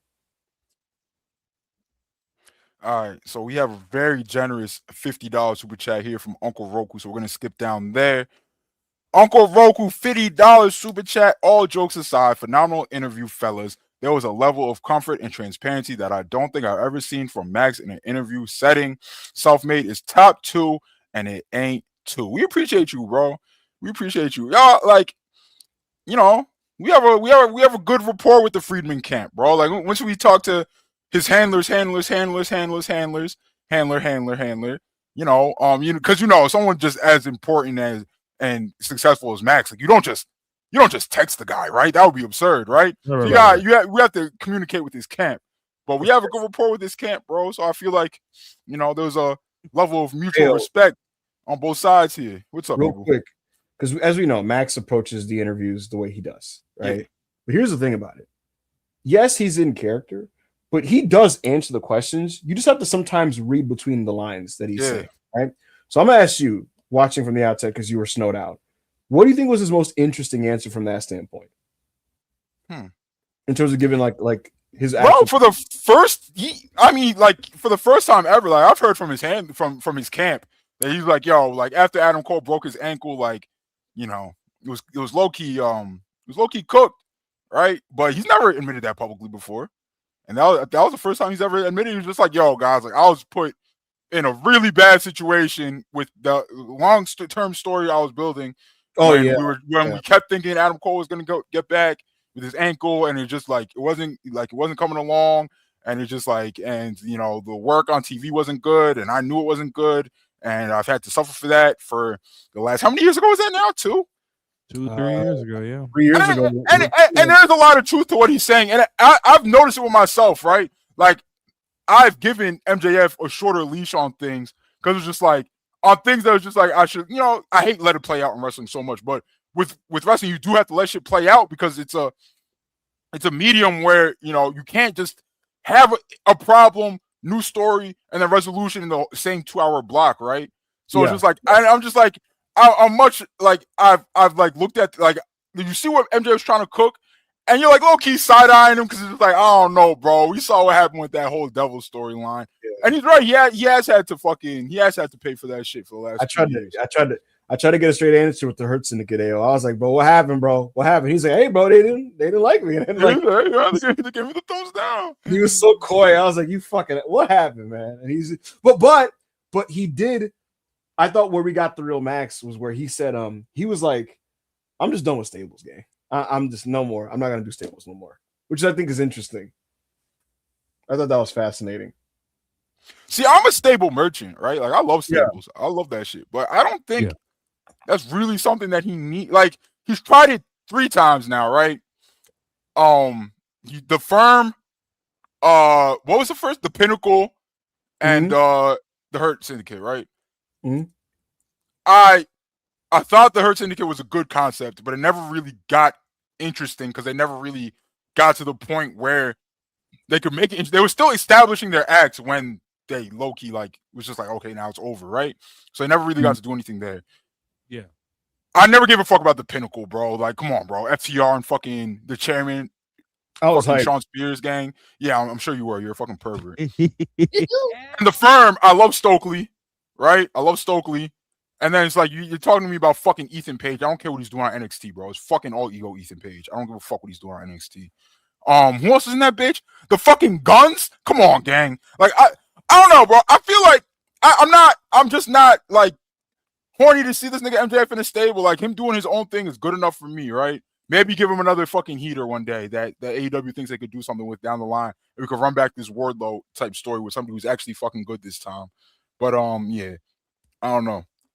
Yeah, I just thought it was a very interesting interview, and I hope people enjoyed it. I enjoyed it. I thought we were able to get more of how he really feels about things than the normie MJF interview would normally get. I think that's what I would like to think personally. I agree. Okay, I like that. I had a Thank time. you, Uncle Roku. Yeah, we appreciate you, brother. You know, we did that. Scott All right. Cruz, Go ahead, $5 Chris. chat. Yo, Ibu, I know you run Cody PR. Tell that chud to never say the name El Santo ever again. Thank you. And Detroit basketball. Yo, why did Cody say that, bro? Why did he say that? Yo, Dave Meltzer got so what? fucking mad. Cody said, He said Ray's bigger than El Santo. And then Dave went on like a 3-week just like, yo, that's just not true. This is just categorical. What sense? Like in what sense? Are you He talking just said about Ray's worldwide or bigger. in the country of Mexico? I don't know. He just was like Ray's bigger than Santo. Yeah. I can't speak to that when it comes to historical lucha metrics and star power, but most lucha people that know anything about anything would tell you that El Santo is bigger than Rey Mysterio Jr. And that's not to diminish Rey Mysterio Jr.'s accomplishments in pro wrestling, as well as his reach and what he's been able to pull off in the United States. But again, I refer to what the big lucha people would tell you, and they would tell you that El Santo is still significantly bigger than Rey Mysterio. So there you go. I think Cody was just trying to be nice to Bro, do you know how I found out about El Santo for the first time? Do you know how I found out about this guy? How'd you find out? I was at my neighbor's house, and it's not in fucking Mexico. I've been to Mexico like twice. I was at my neighbor's house. He's Mexican. I saw a picture of Jesus.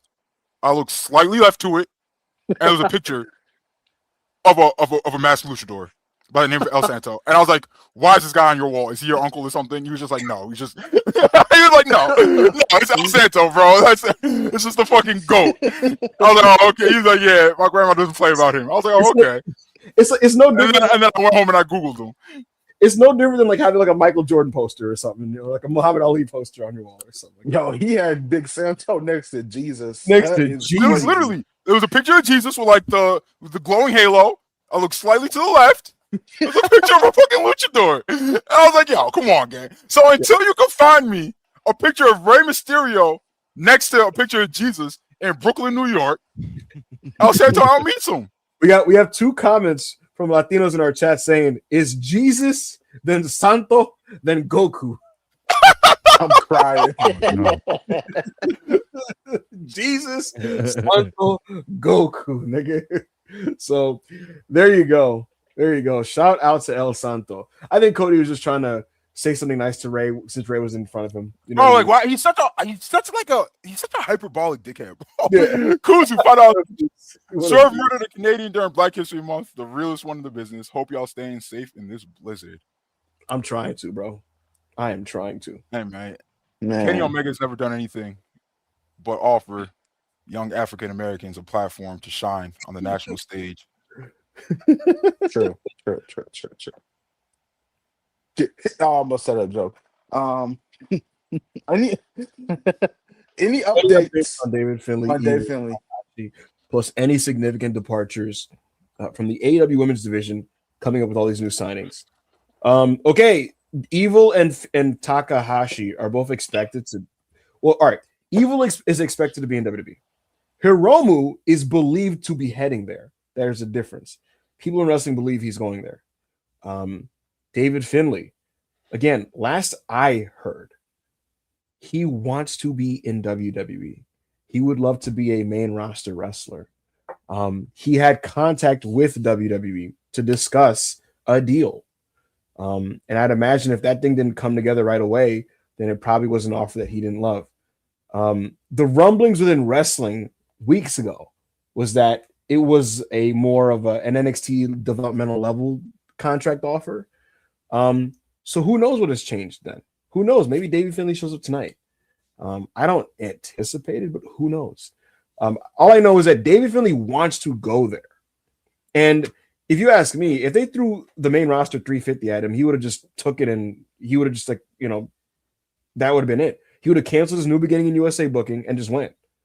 So we'll see what happens. But he would absolutely. Ibu, what is your thought on the what do you think about this school of thought of people thinking like, all right, with somebody who's so obviously like it's not just like a slight preference, like they are so enthusiastic to join WWE that in cases like that, Tony Khan shouldn't even be trying to like outbid WWE. And it's just like, hey man, best of luck. What do you think about that? I would be case by case. I think in a lot of cases, I get what you're saying. In like, for example, a lot of the WWE releases from the last few years that went to AEW were just trying to impress WWE and prove them wrong and get back. Mm-hmm. And some of those people, maybe Tony shouldn't have bothered with them. Even though sometimes it's just hard to predict things in this business. There are people that it's like they're a young wrestler, they grew up in WWE, they'd like to be in WWE someday, but they went up in AEW. I'm not gonna go like, for example, I'm not gonna go Zeta Steel. Sorry, I know WWE was your dream, but you cannot be in Ring of Honor. It's not the end of the world. It's okay. In the case of David Finley, yes, WWE is his dream, but he is a professional. Everybody you ask, AO will tell you he's a professional. No, he's definitely a pro. And if Tony said, David Finley, 3 years, $350,000, he would take that offer, most likely. He would do his job to the best of his ability. And then I doubt at any point there would he request a release. He would play out the contract. And then if anything, if he had a WWE offer, he would just go, Tony Khan, thank you, sir. Handshake, goodbye, Will Hobbs style. And to be honest with you, if you're Tony, you simply just keep that in mind and push him accordingly. Like, so this is what I would do, AO. When I know to some degree that that's your mentality, I just know where to kind of keep you. You can make use of a guy like that without making him a top guy. You can use David Finley in a mid-card, upper mid-card position, knowing that he'll never be at the level of an MJF or an Ospreay, because you know you're probably not going to. Do you think Tony Khan should draw a hard line in the sand where on the idea, like obviously it's going to happen regardless, right? Because he can't keep everyone forever, right? That's just how having two big companies works, right? People are going to bounce back and forth. People are going to leave AEW for WWE. People are going to leave WWE for AEW, right? That's just how it works. But do you think there should be a hard line in the sand where it's like kind of obvious that it's just like, yo, this guy's really just trying to like make a name here so he could get up out of here? I think it's relative to how good you are, bro, to be honest with you. Because at the same, like, some people say like, yo, like you can get a lot done in 3 years and have an amazing run and then leave. But like, bro, I love David Finlay, right? I love David Finlay. I think he's an amazing wrestler. Type his name in on my fucking Twitter, right? I say he's one of the best in the world. However, 3 years, let's look at his New Japan career. 3 years into his New Japan career, he didn't accomplish shit except for be Juice Robinson's like weed carrier in a tag team. So like, look, think of all like the amazing shit that we would have missed out on if he was just like, all right, I did my 3 years in New Japan, time to leave the territory. So it's just like, I don't know. Niggas being like, oh, 3 years, you could have an amazing run. Yeah, you could also like not even scratch your fucking potential in a promotion in 3 years, and then like the best might be right. Like, well here's the I think with I think right now what he's honestly like, and this is just total. This is gut feeling. Gut feeling is right now on one hand, left hand, you got NXT, and the other hand, you got better money AEW. And at that point, you got to. You're saying, do I want to be Ethan Page? Because Ethan Page could have stayed in AEW, but he said, you know what? I'm gonna take the pay cut. I'm gonna go to NXT. I'm gonna reinvent myself. I'm gonna get pushed and then get called up. He has not been called up yet. There were people that wanted him in the Vision. Paul Heyman and WWE decided not to put him in the Vision. He remains in NXT, but he has increased his stock as an individual talent. But again, he still has not been called up. If you ask Ego, he'll tell you he's happy with his choice. He'd tell you he's happy with his choice. So, man, I don't know. I think it really just depends on the person. If I'm Tony, right, to answer you, AO, if I'm Tony, I pass on him. I'll pass. Or you know, because Joe Hober made a good point, right? Okay. Joe Hober made a good point. As much as we all love Finlay, right? And as like, I think he's the third best Bull Club leader ever. I really do. He's not like a huge star, bro. He's not someone that's like, yo, what the fuck is he doing on Dynamite? Or yo, what the fuck is he doing on Raw? He's just not. He's not that yet, bro. Like, he's not. Dave Finlay. Like he was like, yo, what if they do a huge program to end Raw? And he's like, yo, he attacks AJ Styles. It's like, bro, these niggas don't know who he is. If it was fucking Jay White, right? I think Finley's a much better professional wrestler than Jay White. But if it was Jay White, he was a much bigger star. Even the drones would be like freaking out because they made all those like engagement-based posts talking about how much they pretended to like know and like it, Jay White, and they had all those fucking aura edits for Jay White and all that shit, right? And like AEW speaks for itself. Like every AEW fan knew who Jay White was. Whether they like seen him wrestle or not, they all knew who he was. They all knew he was a star or whatever, right? That's just not the case with David Finlay. So the way I look at it before we move on, I just think that you should sign guys like a David Finlay. I don't even think you should do like a 2 or 3 year deal. A guy like David Finlay, where you don't know where he's going to be in 2 years. I think that's where you give a guy like him the 1 year deal. You use him to like your fullest capacity and whatever like kind of way you want to use him, and then afterwards you decide whether you want to sign him for 2 or 3 you know years. what's interesting about that, Rob? And it's irrelevant. Like they did with Kevin Knight. Didn't they do that same thing with Kevin Knight? Knight was signed to a short deal. It might have been a year. Bobby Lashley, I'm gonna work to confirm this. I was told by somebody in wrestling that Bobby is signed to a 2 year. Now, even if he is, that's irrelevant now because he's injured. So they've added time to his deal, if anything. But he was somebody that I was told was signed to a 2 year. And again, I'll work to double check that. But yeah.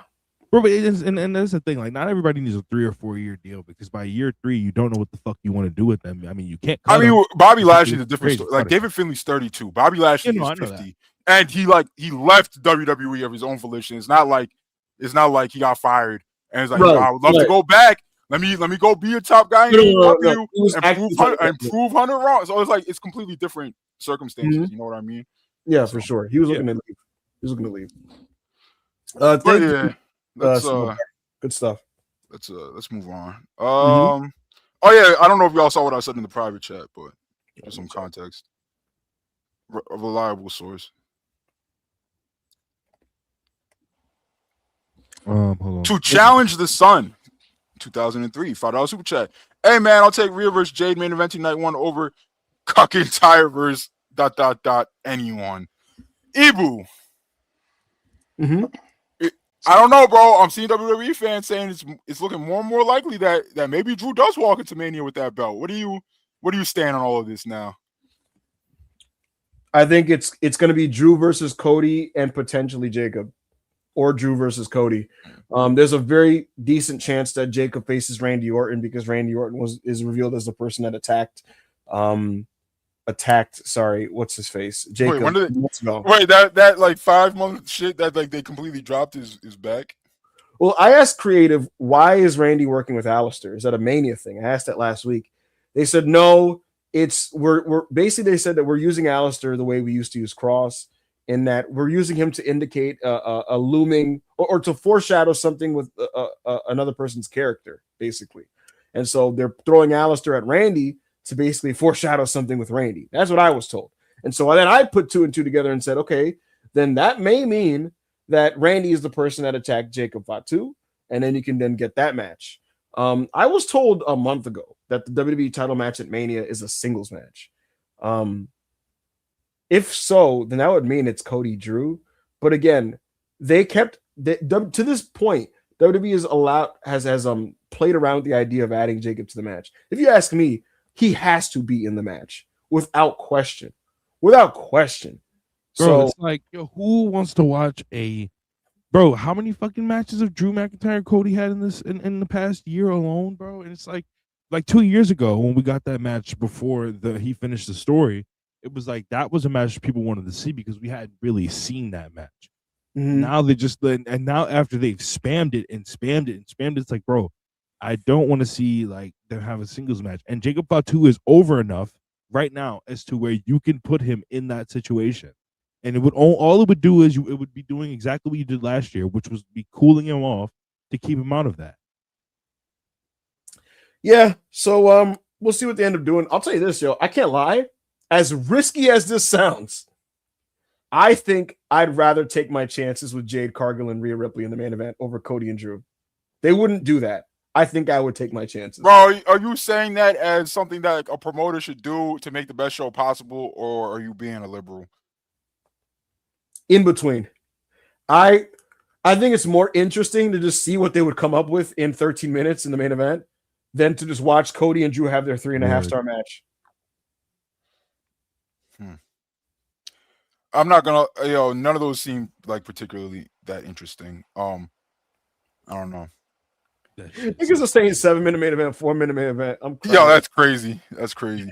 I don't know, bro. I don't think these main events should just be like given to tick off boxes. Like, bro, EO versus Rhea. Yeah, make that the main event.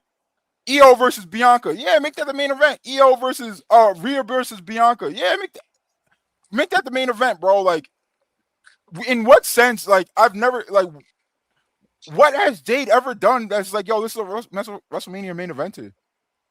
Yeah, I don't know if she's WrestleMania main event level over, but Rhea Ripley is. And so, like, it wouldn't be a reach for the crowd necessarily. I just think that's where we find ourselves. Like, realistically, EO should have just been in position to face Rhea Ripley in his main event, and we just call it a day. We're not going to get Rhea Ripley and EO in the main event. So why though? Why is that the case? Because EO isn't a qualifier for the chamber, as is Rhea Ripley. And so the best case scenario is they pin each other right there. Yeah, exactly. Oh my god, yo, WWE, nobody can save them.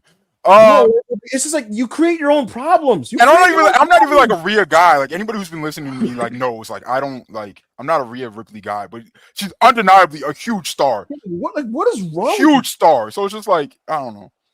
Like I said, bro, all this would be avoided if they didn't just like play those weird games with Drew 2 years ago with the World Heavyweight title and just let him have a run. Yes, and now we have to. This is forced to. Ayo, someone made a post saying that like most Cody Mania options are interesting except Drew. Like people would love to see him and Jacob. people would be fine with him and Randy. Or, in fact, a lot of WWE fans want that. I don't care about that match, but Yo, that match would be so bad. It would be fine, but I don't care about it. Like, Randy and Cody? Yeah, but like that match sucked last year. Why would it be good again? But yeah, you try to like fight me over that being bad. By the way, I don't remember it, but yeah, I don't know what we're gonna do. So we'll see. Slow down radio, $5 super chat. What's up, guys? Thoughts on the Swerve heel turn? Also, Trick Williams is going to be a mega star. Keep up the great work with your guys' podcast. Love it. Thank you, Slow Down Radio. Shout out to both these. Appreciate you. Last year was the year of American women's wrestling. This is the year of Black wrestling. Trick Williams, Swerve Strickland, Obafemi, Javon, like these dudes are all shining. Swerve was amazing last week. I'm back. Really, really excited about what he has going on. So we'll see what's next for him. And I concur with Trick. Like he's at a point where like it doesn't even matter that he's not like the best worker in the world. Bro, you keep saying that he's better than Sami Zayn. Come on, man. Look, bro, we could do you could play all these smart games, right? Like, all right, bro, Trick doesn't do a fucking Arabian moonsault before the commercials. Who wins more matches? Trick is, I think he's like undefeated on the main. Dude. Okay, so if Trick wins more matches, how is he not a better wrestler than Sami Zayn? I mean, in kayfabe he's better. What, Sure. What the fuck is kayfabe, bro? I shout out to my nigga MJF. I don't know what kayfabe is. I hate you, dude. One wins matches. One's gonna be a world title, a world champion. Another one looks like he cleans the other one's shoes. We wear lemon pepper steppers. We wear a gold chain, VVS diamonds. They be dancing, nigga. The other nigga hasn't been groomed in 3 years. Hey, nigga, listen, it's not. It doesn't help you when a nigga points out that you're a loser, and then you go into a match and you lose. And then you lose, and the crowd is like, "This is a loser ass nigga." It's such a dead ass told niggas he was a loser. And you know what, Drew Sammy? McIntyre tried to help him win. A bunch of niggas tried to help him win, and then he lost. So you know what, Sammy? Get back to dancing, nigga. Dance for us. Yeah. You know what? When Trick Williams music hits and everybody's saying "whoop that Trick," I need Sammy out there dancing. Whoop that Trick. Yeah. Whoop that Trick. Whoop that Trick. Oh man. Anyway, I think the Swerve heel turn was the pro wrestling angle of the year. Amazing angle. Yeah. Thank you so much. You're a drone, so you probably disagree, huh? I thought it was tremendous, and I love that the crowd understood like the nuance of the fact that like he was turning heel during the match. You know what I mean? It was happening as the match was still taking place, and the crowd caught on to it and reacted accordingly. And I love that type of stuff. Like they didn't Sword didn't have to like over the top be like, "I am a heel now, boo me!" Like no, the crowd like realized what was happening. I think actually I think it's tied with the absolute verbal beatdown the Tribal Chief put on CM Punk for Angle of the Year. Speaking of which, Uncle Roku. Roman's back. I mean, that's not really an angle though. A promo battle's not really an angle. Roman's back next week to cut a promo on Punk. Oh my god.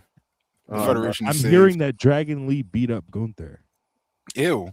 What's going on over there? Uncle Roku, $10 super chat. The details for the ROH show taping in Jacksonville seem to be pretty inconspicuous. For Chris, inconspicuous. Will they be shooting tapings there in Jax past the initial show? So, Uncle Roku, our good friends at Fortune 4 reported. Well, they didn't report it, but they were told that it would be for the month of February. I mean, for the month of March. Does that mean that they're going to do 4 shows during the month of March? Or does that mean that they're going to do enough tapings to cover the month of March? I'm not sure. We're going to tap in with them and find out. But yeah, it's nothing permanent as of right now. It's not a permanent move. It could be though. I hope so. I don't know if that means Dark is Dark coming back, bro, because TK loves doing dark matches before shows. Might as well, bro. Might as well. I hope so. That other Mikey V $2 super chat. Shout out Tekla, the biggest star from Mafia Bella. Yo, Ibu, I know you don't know, but Mafia Bella is the I'm tag aware. team that Tekla. No, because I asked you on air 3 times and you didn't know. It's literally her and Julia. I'm You aware. did not know. Obviously, you know now all this context. Obviously, you know now. I've asked you on air, and a long time listeners all know you did not know. You did not know. You did not know. You did not know. Yo, on Raw, there's a front row sign that says "Feed Punk to Oba." Oh my god. Feed Punk to Oba. But yeah, Tekla is a star, bro. That's the bottom line. She just carries herself like somebody with mad charisma and bravado and swagger. She just comes off really, really fucking cool. So shout out to her, man. I said last year that they were gonna give her a title run, and I was aware of that. I got told, bro, pretty early on, when they made the signing, that Tony saw her as a future women's champion. Yeah, and that's a very bold like thing to assume, right? Because I always like Tekla as a worker, bro. But if you were like locked in on her stardom run at all, you know it didn't end on the best of notes, right? Like she was doing a new character. She was doing like this idol killer character where she was basically like it was very interesting. It was very interesting to say the least. It wasn't very good, right? To see this like complete 180 on her PR. And I liked her when she was in fucking DDM. So like yeah, shut up, bro. You don't fucking watch anything but WWE.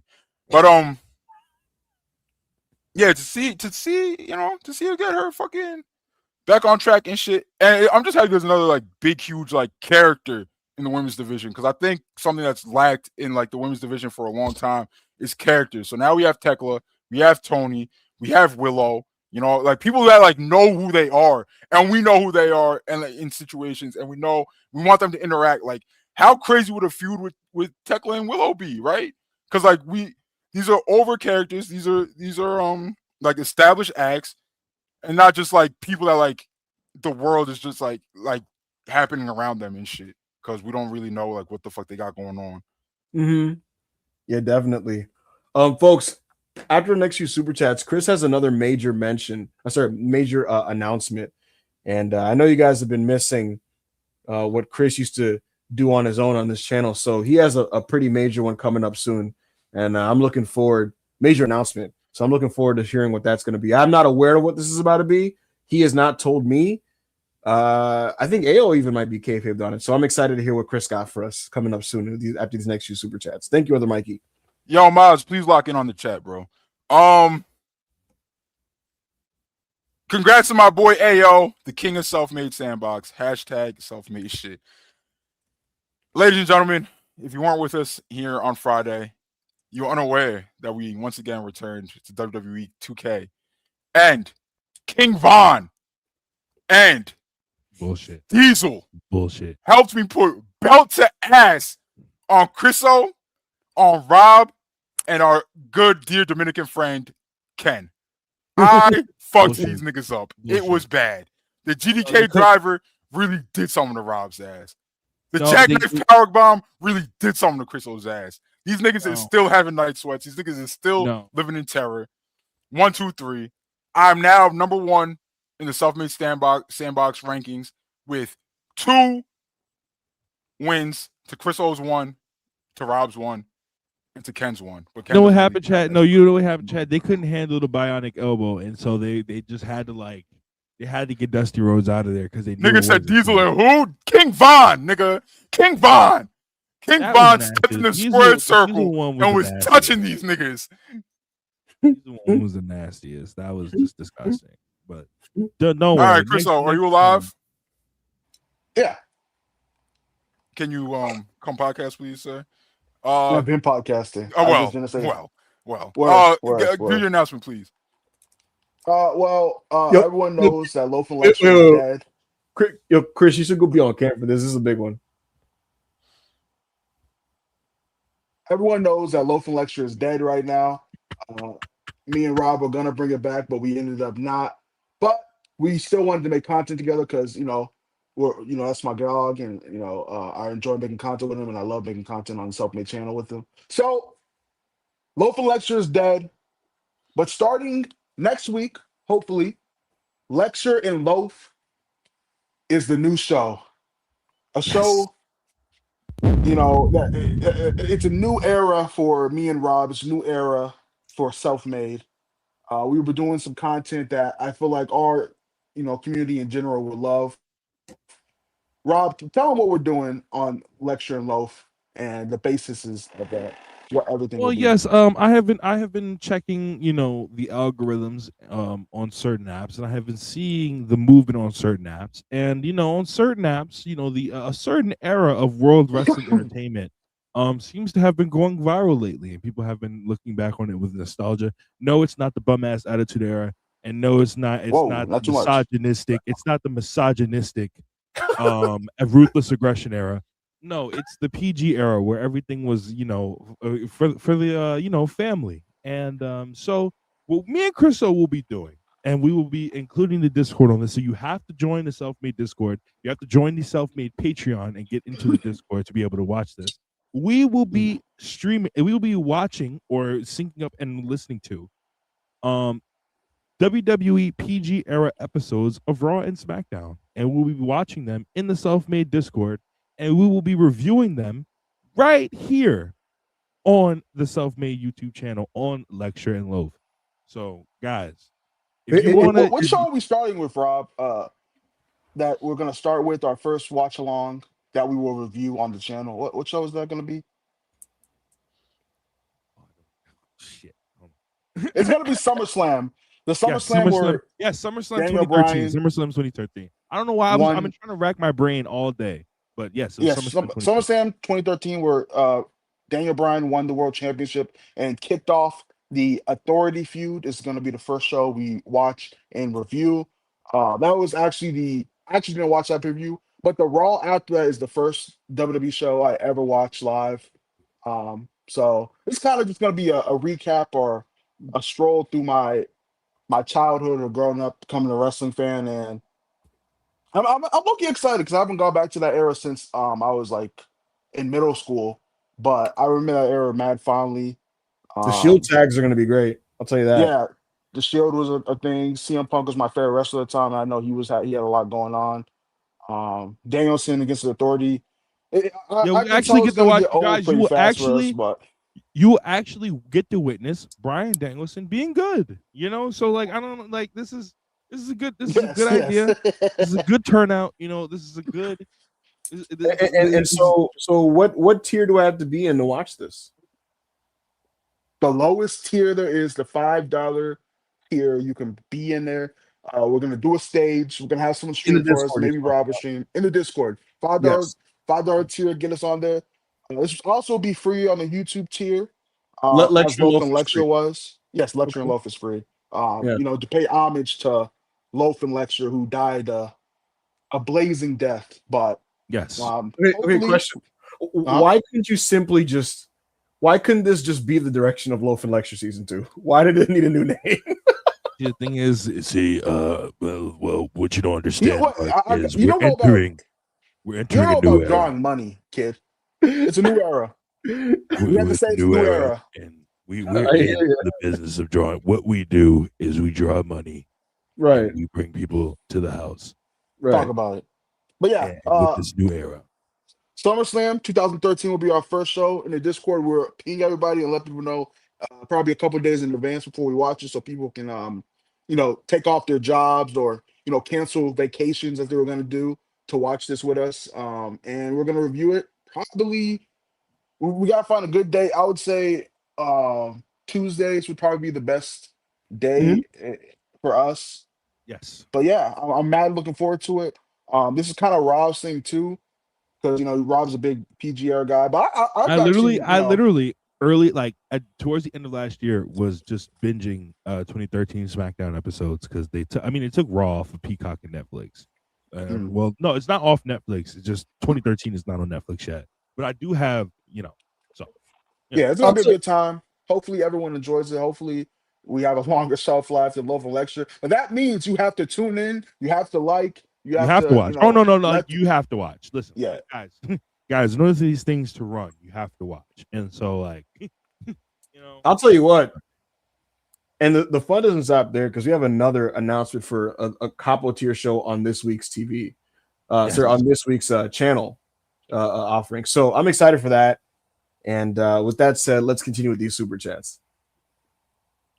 All right. Let's get it.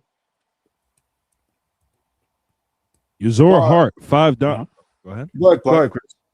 Uzor Hart, $5 super chat. Evil being spectacle of a black man Skeptical. being pushed, under Triple H is justified. By the way, Yes. Wait, who is it the reference to? Probably Triple Trick. Williams. Probably Trick. I mean, but he's their guy, so it's like. I mean, Triple H will find a way to fuck it up. He's a Nazi, so we'll see. He's done blackface 3 times, by the way. Before anybody fucking cries. All right. Cyan Lawrence, member for a month. Hope everyone is well. Appreciate all the content. We appreciate you, bro. Thank you for re-upping your membership. Absolutely. Thank you so much. Hope you enjoyed the couple tier so far, big brother. Absolutely. Zor Hart, $10 super chat. In my humble opinion, it's kind of messed up. Mox's first half of 2025 was so terroristic that Darby Allin won't be in world champion conversations for another 5 or 6 years. He's still a high performer. I mean, I think 5 or 6 years is overselling it. I think once there's a heel, once the belt's on another heel, like for whatever reason, like people aren't looking for it this cycle, right? Like they're just not. There's a lot of other wrestlers that people are talking about, but there's gonna be a babyface run, and then you know how it goes. There's gonna be a heel after that. I think people are gonna be like, "Yo, so like, is this gonna be the time? You know, is this gonna be Darby's time?" And maybe it is, maybe it isn't. But Darby's an incredibly over babyface. What I'll say is, don't cry for Darby, bro, because if it was, and he loves AEW, he loves wrestling, right? But if this was like the most important thing to him, then he would have beat Mox for the title, bro. Yeah. But yeah, things outside of wrestling he would have rather did. And I think that's a healthy way to approach life, bro. Like your job can't be your entire life. Like MJF said that's the way his brain is wired, right? And it's working for MJF. And the way Darby's living his life is working for Darby, bro. I'm sure, like, bro, he can't stop talking about climbing Mount Everest, right? So I'm sure he has no regrets on his decision to do that instead of continuing the program with Mox. So it's interesting. I wouldn't be opposed to Darby versus MJF on a month where they just need something to do. I don't hate it. What's the pay-per-view after Double or Nothing? Dynasty. No, Dynasty first. No, Dynasty's before Double or Nothing. Oh, that's Forbidden Door then. Isn't it Forbidden Door? Yeah. No. I mean, MJF with a New Japan talent, that's probably not happening, right? So so they could just do MJF Darby there and then do some New Japan matches. Yeah, and then do some New Japan. CMLL talent. I mean, well, they could. I could also see that being. I'm guessing that the Andrade match is going to be Grand Slam Mexico, but you can also see him doing Andrade at Forbidden Door. I think Andrade is Grand Slam Mexico. Yeah, so I think it's all right. Yeah. So we'll see. I don't know. MJF's camp has communicated with me that there are a couple names in CMLL that he's interested in working with that he hasn't been tied to as of yet. So I don't know. But MJF's also a very like metrics based person. Like if he has the belt for Forbidden Door, he's gonna want to sell the most amount of pay-per-views possible.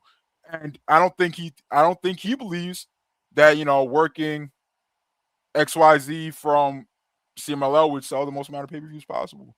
So I don't know. That might be a situation where he does work at AEW talent. No. What happened, Rob? Did Bronson Reed get fucking hurt? I'm so sure. Yo, just cancel the vision. Just cancel the vision. Yo, if he is, at some point you just gotta like, come on, bro. Like we tried with this vision shit. Yeah, I looked up. I just looked up at like the corner of my screen, and he was like making his arm with the doctor and shit. Bro, Seth, then Braun, now Bronson. Like, nigga, what do you mean? What's left is Austin Theory, Logan Paul. Like, you literally just give the. Yo, what does weekly TV look like with Paul and Austin Theory and Logan Paul? Yeah, that's like the people that can make that shit. Literally, everybody that was good or helping that stable hurt, and everything that sucks about it that you don't want to see. Well, no, Heyman and Logan Paul. Like, Jesus. Wait, so what? Like, what's wrong with him? He was okay. So what happened was he was looking down, and I just watched the back. He was looking down. My dad thinks he hurt his elbow to like his bicep or whatever because he was looking in that area. Bruh. So Maladou said Hopefully, the it's just like a today. not hopefully, but like probably just like a dislocation or something like that, and it's not like super serious. The chat said the ref is just straight up instructing Gable and Jey Uso right now. Jesus Christ, dude. I mean, Jey Uso. Hey man, Royce Keys to the Vision. Bro, honestly, bro. No. You see, Evil, before you're like, yo, it's not that bad. That's the setup of Doom, bro. Bringing in Hobbs and being like, yo, go kick it with Austin Theory and Logan Paul and 2026 Paul Heyman. True. That's crazy. It is nasty. It's nasty. That's a setup of Doom. Yeah. Like, you don't just throw that nigga on TV just to be like, he's finally on TV. And then he has to fucking make TV with Austin Theory and fucking Logan Paul, bro. It'd be one thing if he could rock out at least with either Braun or Bronson. Without either Braun, like it's kind of crazy. I can't lie. Yeah. What a doomed stable. What a terrible faction. Uncle Roku faction. $5 super chat. Rob, make sure you brush your teeth before MJF shows up in the studio. Having pepperoni on your breath ain't kosher. Yeah. That's crazy. Yeah, I'm not gonna lie, bro. Don't disrespect Big Roku like that. Unless he starts to cry to me, then you could disrespect him. Kuzu $5 super chat. Generally says a lot about AW's booking is that it's looking most likely like rematches for Revolution, but it doesn't feel too lazy. I mean, what's the Revolution card looking like? So it's looking like Stack Tekla, right? Oh no, because Thunder Rosa, right? What? I don't know. It's weird. For a pay-per-view, Thunder Rosa?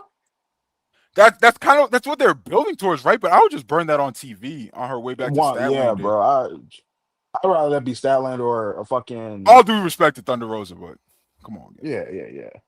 But she's just been out of the swinger for a long time. Yeah. The only rematch thing I'm not looking forward to is Mox versus Takeshita. I don't really give a fuck about that feud at all. Yeah, I don't either. Yo,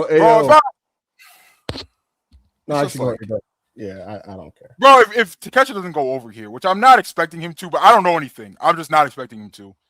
What was the point of like any of this other than just like, yo, good matches that like we're good, but not like crazy. Yeah. Yo, Jey Uso won the match, and he didn't even look like happy. Like he had this like dead look in his face for some reason. Like it was just like, all right, whatever, bro.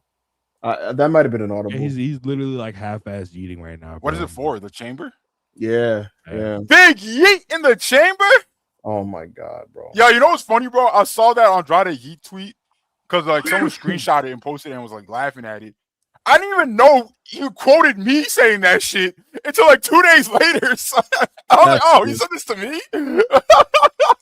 He said, I love Jimmy and my Carnals, Jimmy and Yeats. That shit had me crying. I heard Johnny Bernie $2 super chat. Love Tekla, but massive whiplash to go to Rosa or her. I agree. So I think that you have to do that on TV. Yeah. Oh, I feel like TK is trying to go like, all right, so it's LA, Rosa's Mexican. There's a huge Latino presence in Los Angeles. They'll have an extreme match. Oh, we could do that. Rosa's always been good in plunders. Yeah, let him have an. I'm still not trying to see it, man. She got a good plunder out of Deonna Purrazzo, gang.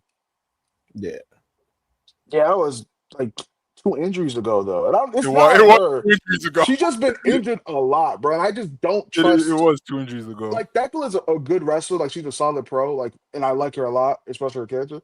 She's not someone who can have this type of match, not under, but she's not someone who can take someone who's like, just coming back or someone green or whatever and just have a great match with them. I mean, I could be wrong. It could be great. We'll see. Corey David $5 super chat. If Kevin Owens ever gets cleared, I need him and Trick to do to that Austin and Booker feud. Oh, imagine they recreate the grocery store scene and the church one. Well, I mean, Trick Williams is already a better wrestler than Booker T ever was. Let's take it. Let's True. Who has a higher winning percentage? And he had to tap dance to get where he was. Yeah, we ain't have to tap dance. We didn't put on tap shoes to get where we was, nigga. We put on our lemon pepper steppers.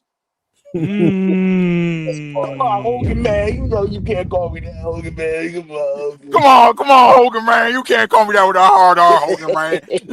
You gonna get me in trouble, Hogan. You gonna get me in trouble saying that hard R talk. Come on, Hogan. You the A at least, Hogan, man. Come on, Hogan. Come on, Hogan. Come on, come on, Oh, man. come on, Hulk. All that hard R talk, Hulk. Hey, what I told you about that Republican stuff you be talking about, man. Yo, come on, man. Keep that in Yeah, mind. come on, man. I like Bush too, Hogan. Yo, so I found out super chat. Hey there, Evil. I'm a lawyer representing your 7 neglected children. I hope you can contact me so I won't need to bring this to light when NJF shows up. We don't need to get into that. Damn. Now, let's talk about Ebu and his illegitimate children. Let's talk about Let's not do it. that. Actually. Let's have a conversation. Yes, I thank you so much. Corey David, $2. Thoughts on WWE 2K25 taking AEW Fight Forever Best Feature? I wouldn't know anything about this. Rob, do you know anything about this? No, I don't know what would they have taken from AEW Fight Forever. Fight Forever's best feature. Yeah. Yo, Corey, let us know in chat, bro. You vague posting, bro. Yeah.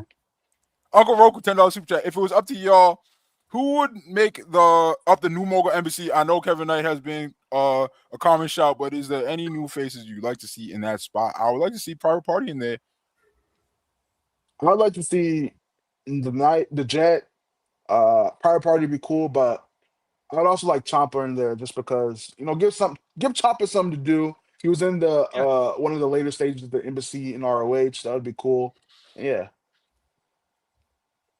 And now, let's do all that. Let's do Ciampa. Let's do Knight. Let's do Private Party.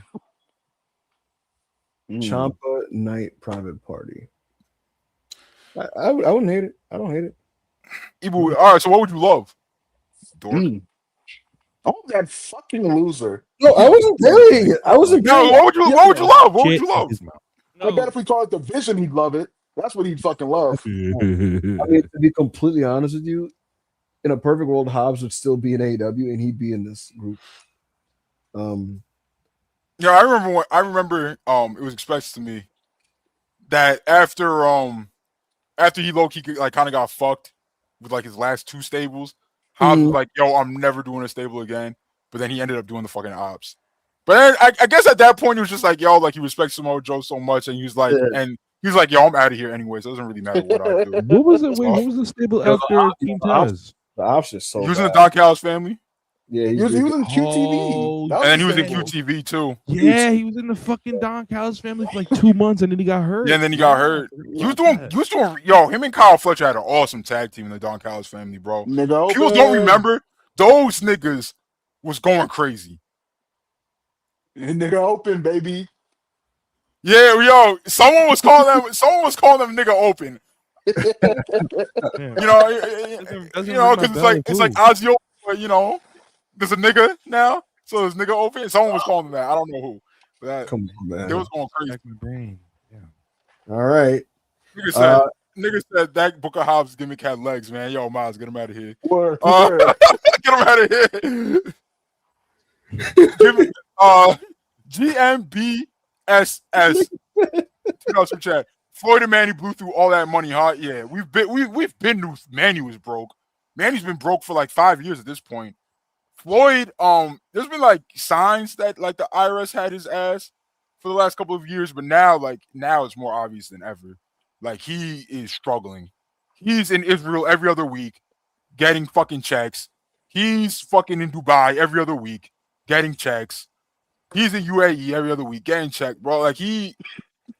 Yo, by the way, sorry to just throw this out real quickly. Bronson Reed was supposed to win the match. It's 3-way. Yeah, they definitely wanted him in the chamber. Who was the other one in that match? It was him, Gable, and Jey Uso. And Jey Uso ended up winning, and now Jey Uso. Gable's dork ass. Jey Uso is now in the Elimination Chamber. Let's go. We doing a splash off the top of the pod. Let's go. I was supposed to be our tsunami off the top of the pod, bruh. But yeah, GMBSS. There's never been 2 broker people than Floyd and Manny. Shoki Media. Sorry, how do you say that? $10 super chat. Big Hebrew, Dynamite Messiah, God's chosen champion in the building. God damn, that's some good glaze. I respect it though. I respect it though. Yeah, you talking your shit, bro. Shout out to MJF. We appreciate him pulling up to Self-Made Studios. Absolutely. Uncle $5 super chat. First it was the illiterate allegations, and now the big bro MJF said it looked like Chris got IBS. Hashtag damn. Crazy. Yo, like, So now they're like not in interview. Like, you want to address the gassy allegations thrown your Yeah, way? why? Yeah. First Like of all, MJF looked you in the eyes and said, You "You look look like a gassy ass nigga." That's what he said. Word for word. First of all, that was Rob's funk bombs that would kept going off. We told MJF one time, and he was like, "Oh, thank you." And the second time, he still didn't know what it was, and I was like, and then he said I was a gassy ass nigga, and I'm really not ever, that gassy. I don't eat a lot of eggs, I don't eat a lot of cabbage unless I'm eating rice with it. You know what I'm talking about, Ayo. But yeah, I'm not a gassy individual, man. I'm really not. I'm actually my belly bloat. Is that what you call it? I don't know. I'll be doing my thing, man. I'll be doing my thing, and no, Having chat, I don't know gassy-ass why nigga y'all allegations pivoted is to crazy. shitting on me nowadays, but it's like it's not funny actually. Go back to shitting on Ibu. I mean, it be in waves. How about we It be in get some waves. AO slander in here? Yo, come on, bro. I be doing my thing. No, dead ass. We've got Rob slander. We've got Ibu slander. No one want to slander AO. I get. Oh, it. brother, I know niggas why. is dick I know why. riding. Niggas is afraid. dick Niggas riding. afraid.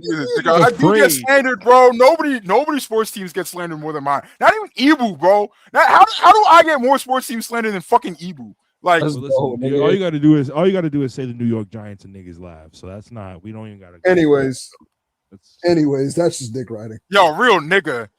Wait, no, not this. Wait. Here we go.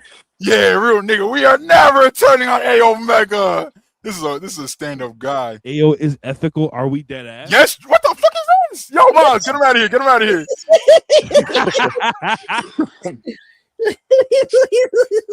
I'm Johnny Bernie, $2 super chat. I'm gonna cry if MJF gets his triple cage stip. Oh, he was saying he wanted to do that on fucking what's it called, right? On some interview, like years old interview or something like that, right? Yeah. I have no clue what this is, right? I have zero clue. Have you ever seen I want to know. I want to find out on Dynamite. So Yo, Ayo, that match was called Russo's Revenge. That's why I asked him in the interview, like, you gonna go full Russo? And he said, I don't know who that is. I Yes, don't know who that is, bro. That's Yes, funny as you shit. Yo, I never watched that match. I never watched highlights of it either. You know what? Somebody should recommend Yo, that. someone recommend that. Somebody please recommend that. It's bad, but it's mad funny. It's like, yo, why did you make niggas do this, bro? I love funny bad things. I love bad things that are funny when it comes to movies, Yes. wrestling matches, game, like any kind of entertainment, bro. If it's so bad that it's like funny and entertaining, I'm locked in, bro. I'm locked in. I can't do bad and boring. Bad and boring is terrible. Yeah, Bad and boring is that shit is torture. Shot Spurs, $5 super chat. That was a fantastic interview. I don't think I've ever seen him talk about his first title reign like that before. Yeah, bro. When you come to self-made, we just get you out your body. You just, you can spill the truth to real niggas. You know what I mean? And evil. What the fuck? That's true. It was interesting that I think it is also. I think he knows the audience of the different shows he works for. Like, for example, I think when he's on like a more like a casual oriented show or like a show that's not a wrestling show, he's not going to get into those types of things. I think he's aware that Self-Made has the pulse of like the wrestling fan, and so it felt like he was speaking directly to them and basically like, yeah, guys, like I thought it sucked too. So it was interesting. Yo, why is Jade on my Monday show? Yo, come on, bro. Come Shout on, out man. black women. Facts. Definitely not Frylock with a picture of Hand Banana doing something nefarious to someone who's just off screen. $2 super chat. Coming to Capo tier. Low for lecture in space. Has there ever been anything in space that was like actually like good and improved upon the original concept? Like, they both suck. Power Rangers in space. I've never seen it. Jason I've only watched one season of Power Rangers in my life. Was regular show Mighty in Morphin. space good chat? No. Oh, I'm not watching. No, fuck no. Regular show in space was terrible. I'm crying. Good to know. 3,300. Can't remember for 1 month. Great interview. Everyone hashtag too much motion. We appreciate you, Mud. Let's Thank you, go. Ultimate. And Johnny Johnny Bernie. Bernie, $2 super chat. Invites Ibu to Weight Watchers. I'm Ibu's not overweight, bro. Yes, you are. I'm not overweight. Yo, where's that picture of Ibu and his Eve titties, bro? I do not have eat titties. Yo, that picture is literally online for everybody to see. Yo, Chriso, chill on the pork looking gassy. Yo, I can eat all the pork I want because I am not a Muslim. Rob is a Muslim man and he eats pork. He eats fucking beef sausages No. mixed with pork sausages for extra No. meat. No. And you love pepperoni pizza. You put Yo, two Ibu, extras on that. I don't want to hear fucking And I saw you word. eat Hot dog, Jello man. the other day.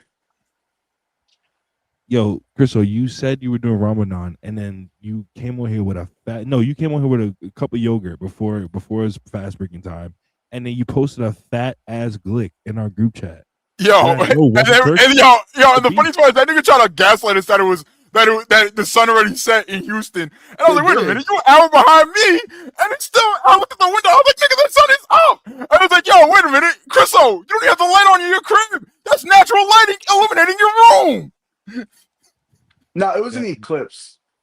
What? All right, bro. Anyway.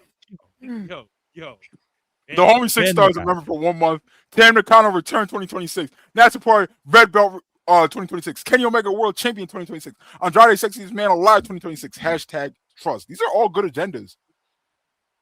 Andrade is a sexy nigga. Ibu, could you take this one, please? Why to masculinity? Just shoveled 2 feet of snow to clear out our ores. And I checked the forecast. Hashtag, if you don't laugh, you'll cry. Yeah, it's Northeast is getting more snow later this week, guys. We're not done. Are you serious? Yeah, we're not done, bro. 2 more storms this week. Are they gonna be like as bad? No, not as bad, but like they're not gonna be insignificant either. Like I saw like 5 inches on Friday or something like that. Something like that. I'm tired, bro. I'm so tired. I'm so fucking tired. And Jan, PN, $2 super chat. Dare FTR to have one feud without a family member angle. Yo, are they family member angle merchants? You're so mad. Yo, there wasn't getting any heat versus Bro Dito, beloved tag team, until they harassed our beloved Tia. Hey, No, Abuelita. Tia's auntie, right? Yeah, Abuelita's grandma. See, I know Spanish. I'd be in the community. I be speaking Spanish too, but the niggas get mad when I do this. Shut up, bro. You're racist. Slow down radio. Super chat. Is Dragon Lee versus Gunther the 5th match at Elimination Chamber? I would love that, and that would help that show, especially now that Bronson Reed's not in the chamber and they put Jay Uso in the men's chamber. But knowing WWE, they're gonna announce that shit for next week. We'll see. I'd like that, but we'll see. Yo, the truth is, Gunther's just not like a pay-per-view level talent. You're a nasty guy. And we'll start.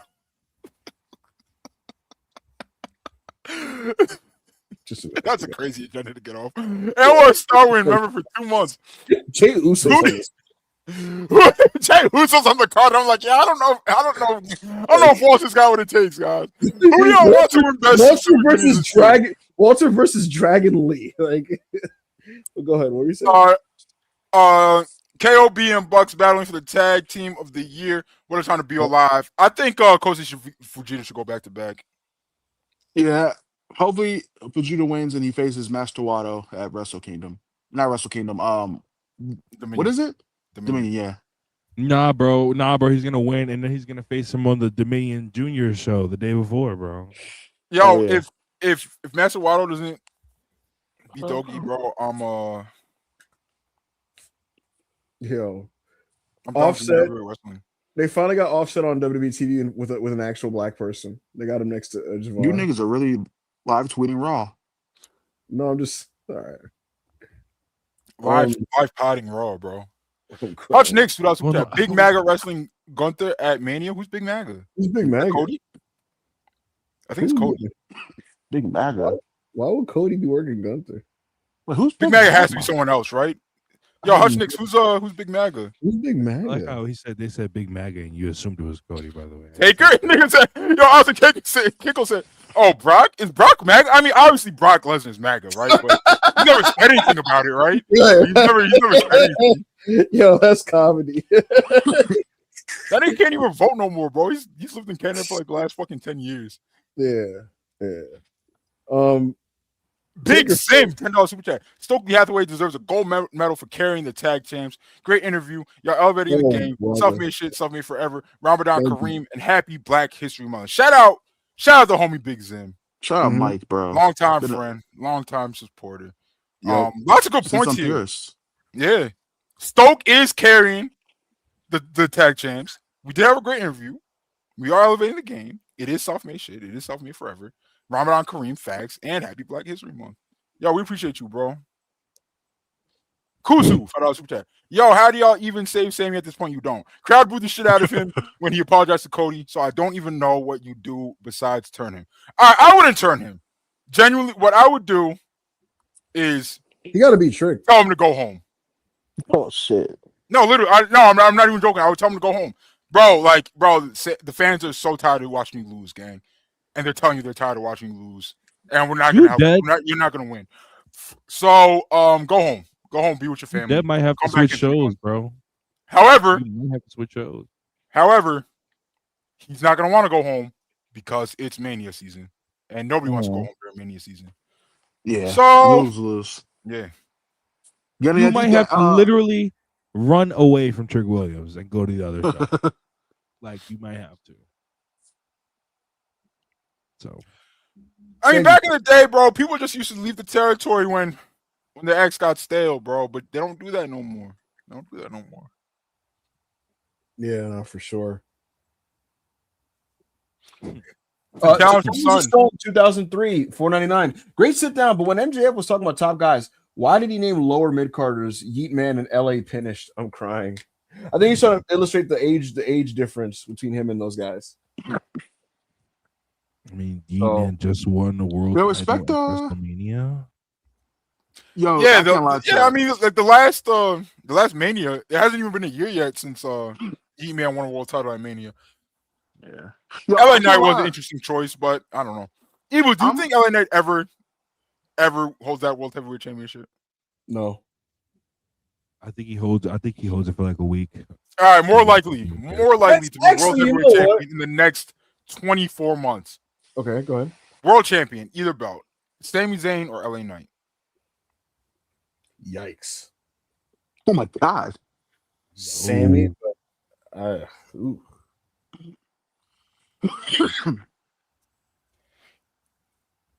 Damn. Yeah. I'm thinking. I don't know. Yeah, it would be such a layup for Triple H to just give this to the fans, bro. And he's like, no.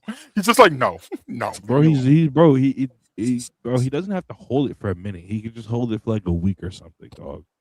Like a week at like this point would low-key be crazy. I think like if they just give it to him for like a month and let a heel kill him. Yeah, that could also happen. That could also happen. Ultra Instinct, £5 super chat. Great interview and great pod so far, guys. Evil, you teased 3 Mania matches that you would reveal today. Any of them interesting in the slightest? Yeah, I had to get what's the word on that? The reason why I ended up not tweeting about it was because what's the word I want to use? I was told this is how in flux WWE is right now when it comes to their creative.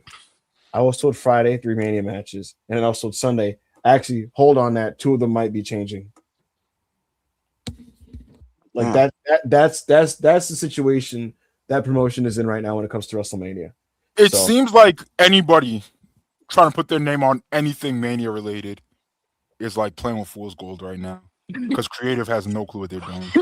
Which is why I don't even like reporting on it because, first of all, dumb people try to play gotcha, but like the truth is, they are like I said, bro. They announced Io Julia publicly on their channel. Yeah. So imagine if we got that scoop, right? And then tweeted it and they didn't announce it, right? Like it was, but like it was happening, right? Everybody in WWE knew EO versus Julia is happening tonight, SmackDown, and we put that out there, and then it ended up being Rhea Julia.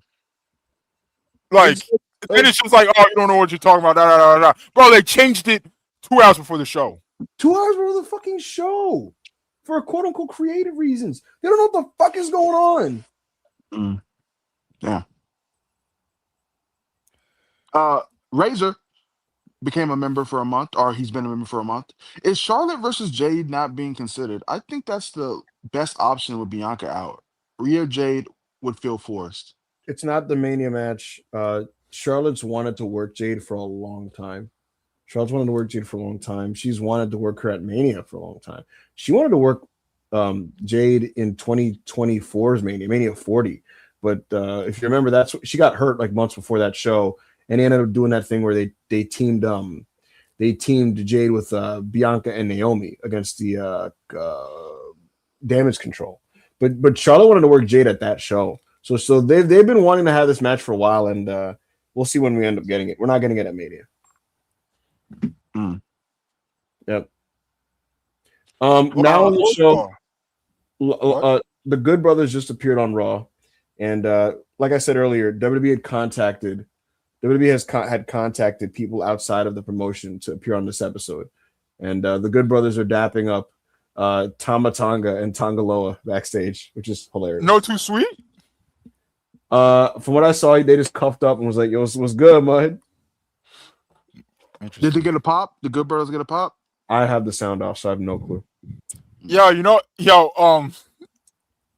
So I've known for a little bit that what's going on here. You know what I was thinking, Ibu? What's up? I was like, yo, what if they're trying to like bring the Good Brothers back in the fold, just so AJ's not tempted to get his friends a payday at AEW? Bro, I'm telling you, this whole episode is an AJ tribute episode, and I cannot lie to you. It literally feels like they're like, yo, we sense weakness in AJ Styles. Let's gaslight this nigga. Let's make him feel guilty. Let's give him a big, fancy, grand retirement. Let's bring in all his friends, everybody. We'll do a big ceremony. And then after this, because here's the thing. No one wants to be a Ric Flair in the sense of like having the big, lavish ceremony and then being like, yo, but I'm actually coming back. Like, so to be honest with you, like as cynical as this sounds, it really does feel like they're like, yo, hey, bro, you go back on this and you're just a freak. So, Lobby Warsaw, $5 super chat. On God, we're not calling it Lecture and Loaf. We tapped in for the Camboy cast. That's not what it's called. It's called Lecture and Loaf. We're not calling it the Camboy. We've never been called the Camboys. That has been a psyop name. You all have been called the Camboys, though. I personally called y'all the Camboys. That's a demascul. Yeah, you're emasculating us. Yes, demasculating us. This is emasculating. Like, it's crazy. This is crazy. Wait, gang. aren't you non-binary?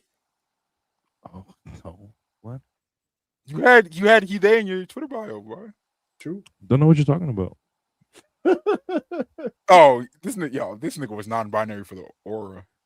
Yeah, bro. I don't know what you're talking about. Hey man, gender is very fluid. It's a concept. Yeah, that's what's up, bro. I support my niggas and my NBs. Facts. Okay, someone else gotta say this. MP Jook. 1, 2, 3. Remember for a moment. Yo, look at Rob's face. I'm not joking, chat. I'm not joking. I don't know why y'all laughing. I'm dead ass. You think that there's a chance of 6-man Hell in a Cell for night one? 6-man Hell in a Cell? For night one Mania event? Because Drew is feuding with multiple people, should have just defended the title at the Chamber. What would a 6-man Hell in a Cell look like? Well, beyond that, do you know how silly it would be to do a 6-person elimination chamber that is intended to crown one contender going into Mania and going, yeah, this match didn't crown anybody, actually. It achieved nothing because 5 guys are getting a title shot. How does that even make any sense in kayfabe? It doesn't. You would have to do something where it's like a big no contest, and that would just make no sense, and it would be a horrible idea. Yo, this jerking around Drew McIntyre snowball has become like a huge problem. Literally has giving become a huge problem. giving him the belt has created a crazy creative snowball effect. Why were they so anti just letting him have his run 2 years ago? Why did they refuse to do it? When literally there was the opening for him to just have it. It's like, all right, yeah, just give him the And belt. they're like, no, we're going with Damian Priest. Like, I don't even care about Damian Priest anymore. Is he even going to win the U.S. title again? bro, Priest ate a clean pin to Trick Williams on Friday. Like, come on, bro. Like, what was any of this for? Like, And now you're forced forced doing it to themselves, bro. It's not even like Priest is young. He's Drew's Oh. age. He's Drew's fucking age. Yeah, it's crazy, bro. It doesn't make any sense. They literally they create their own problems. Sex Luger, member for 2 months. Appreciate you, bro. Hell of an interview today, boys. Keep up the great work. I appreciate you, man. Thank you, Sex. Appreciate you.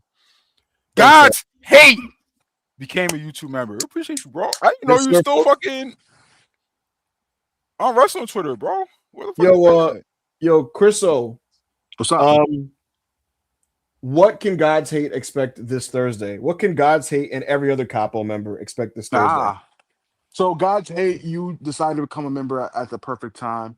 Yep. Not only do you get all the great content like Hanging with Hobart, Backup Hangman Radio, and Sandbox, where we play games. This Thursday, as a lead-in for Destination Dynamite. Yep. Oh, God damn, this nigga got AIDS. What the fuck? What the fuck was that? What the fuck? Yo, what? Oh my God. My bad. Whoa. Dude, Almost take died.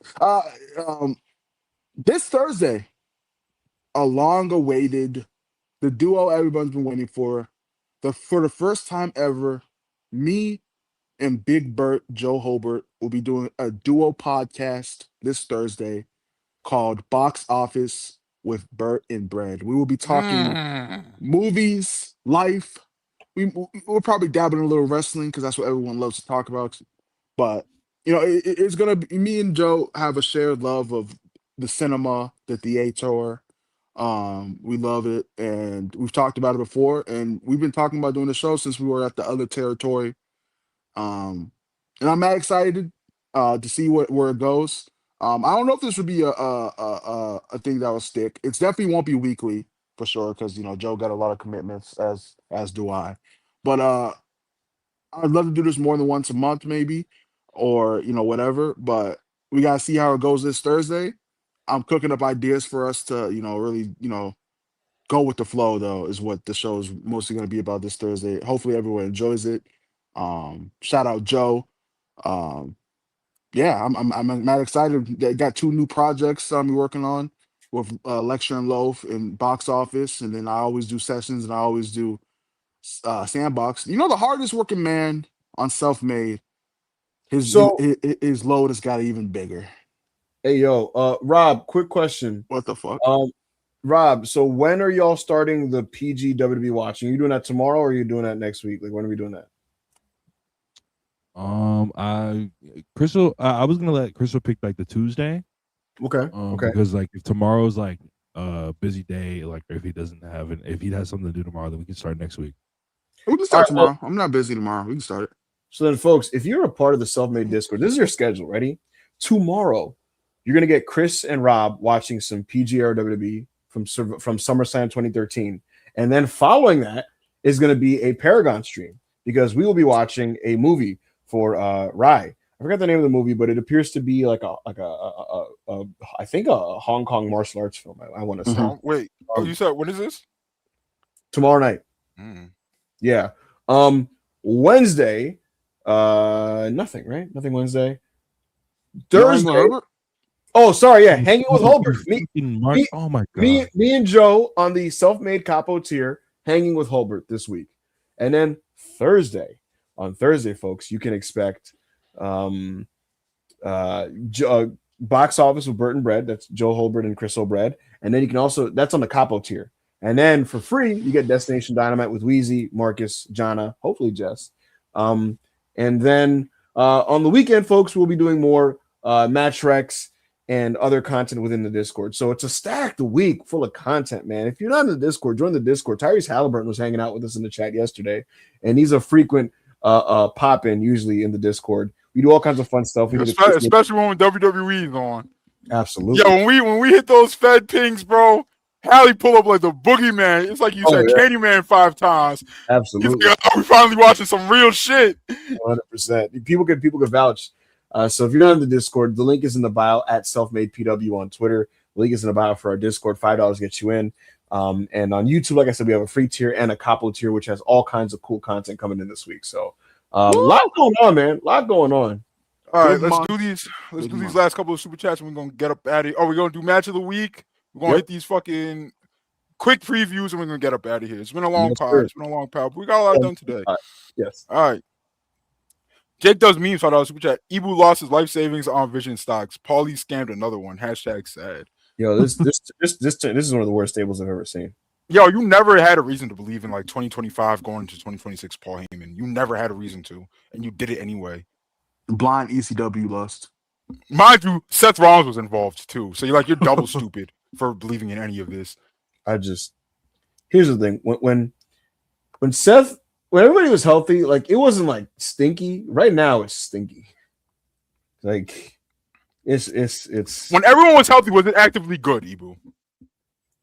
It was okay. I remember it getting hogtied by the biggest drones every week when everybody. But you gotta understand, like drones are like really bad at like analyzing. No, they're really smart and they have good opinions on everything bad in WWE. It was all right. Like Sami Zayn. Right. It was all right. Right now it's really bad. Like, really bad. It reached another level of stinky when Theory and Logan were added to it. Better than Paige and Saints. Uncle Roku, $5 super chat. Don't believe in your voice when you said that. Go ahead and read the super chat. Uncle Roku, $5 super chat. Ayo is as ethical as his QB. #tush push. #we love our mothers in DC.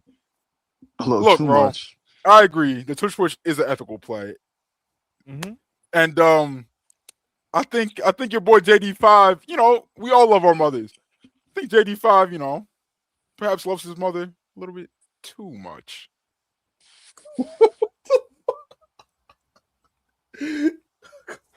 What is wrong with you? A little bit too much. Lobby Warsaw, $2. Don't worry, Rob. We're gonna slander TNAO too. Why am I being tied to TNA? Rob's the one who watches the shit. Yeah, let's go. He's a frequent AO, just like myself, frequent viewer of TNA. He actually knows. You just explained a storyline that I didn't know to me last week. Cause I saw tweets. I saw the timeline.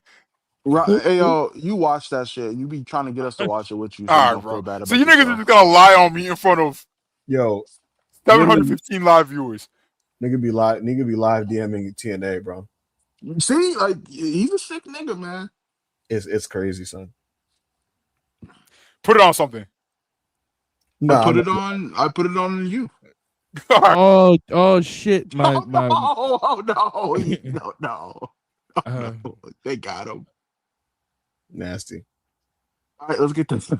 Shut up in honor of AO. Nigga put it on me. Pause and I died. No pause. Yo, bro. Commonwealth Cowboy $5 super chat. The who's in the box gimmick in WWE is the enormous 2026.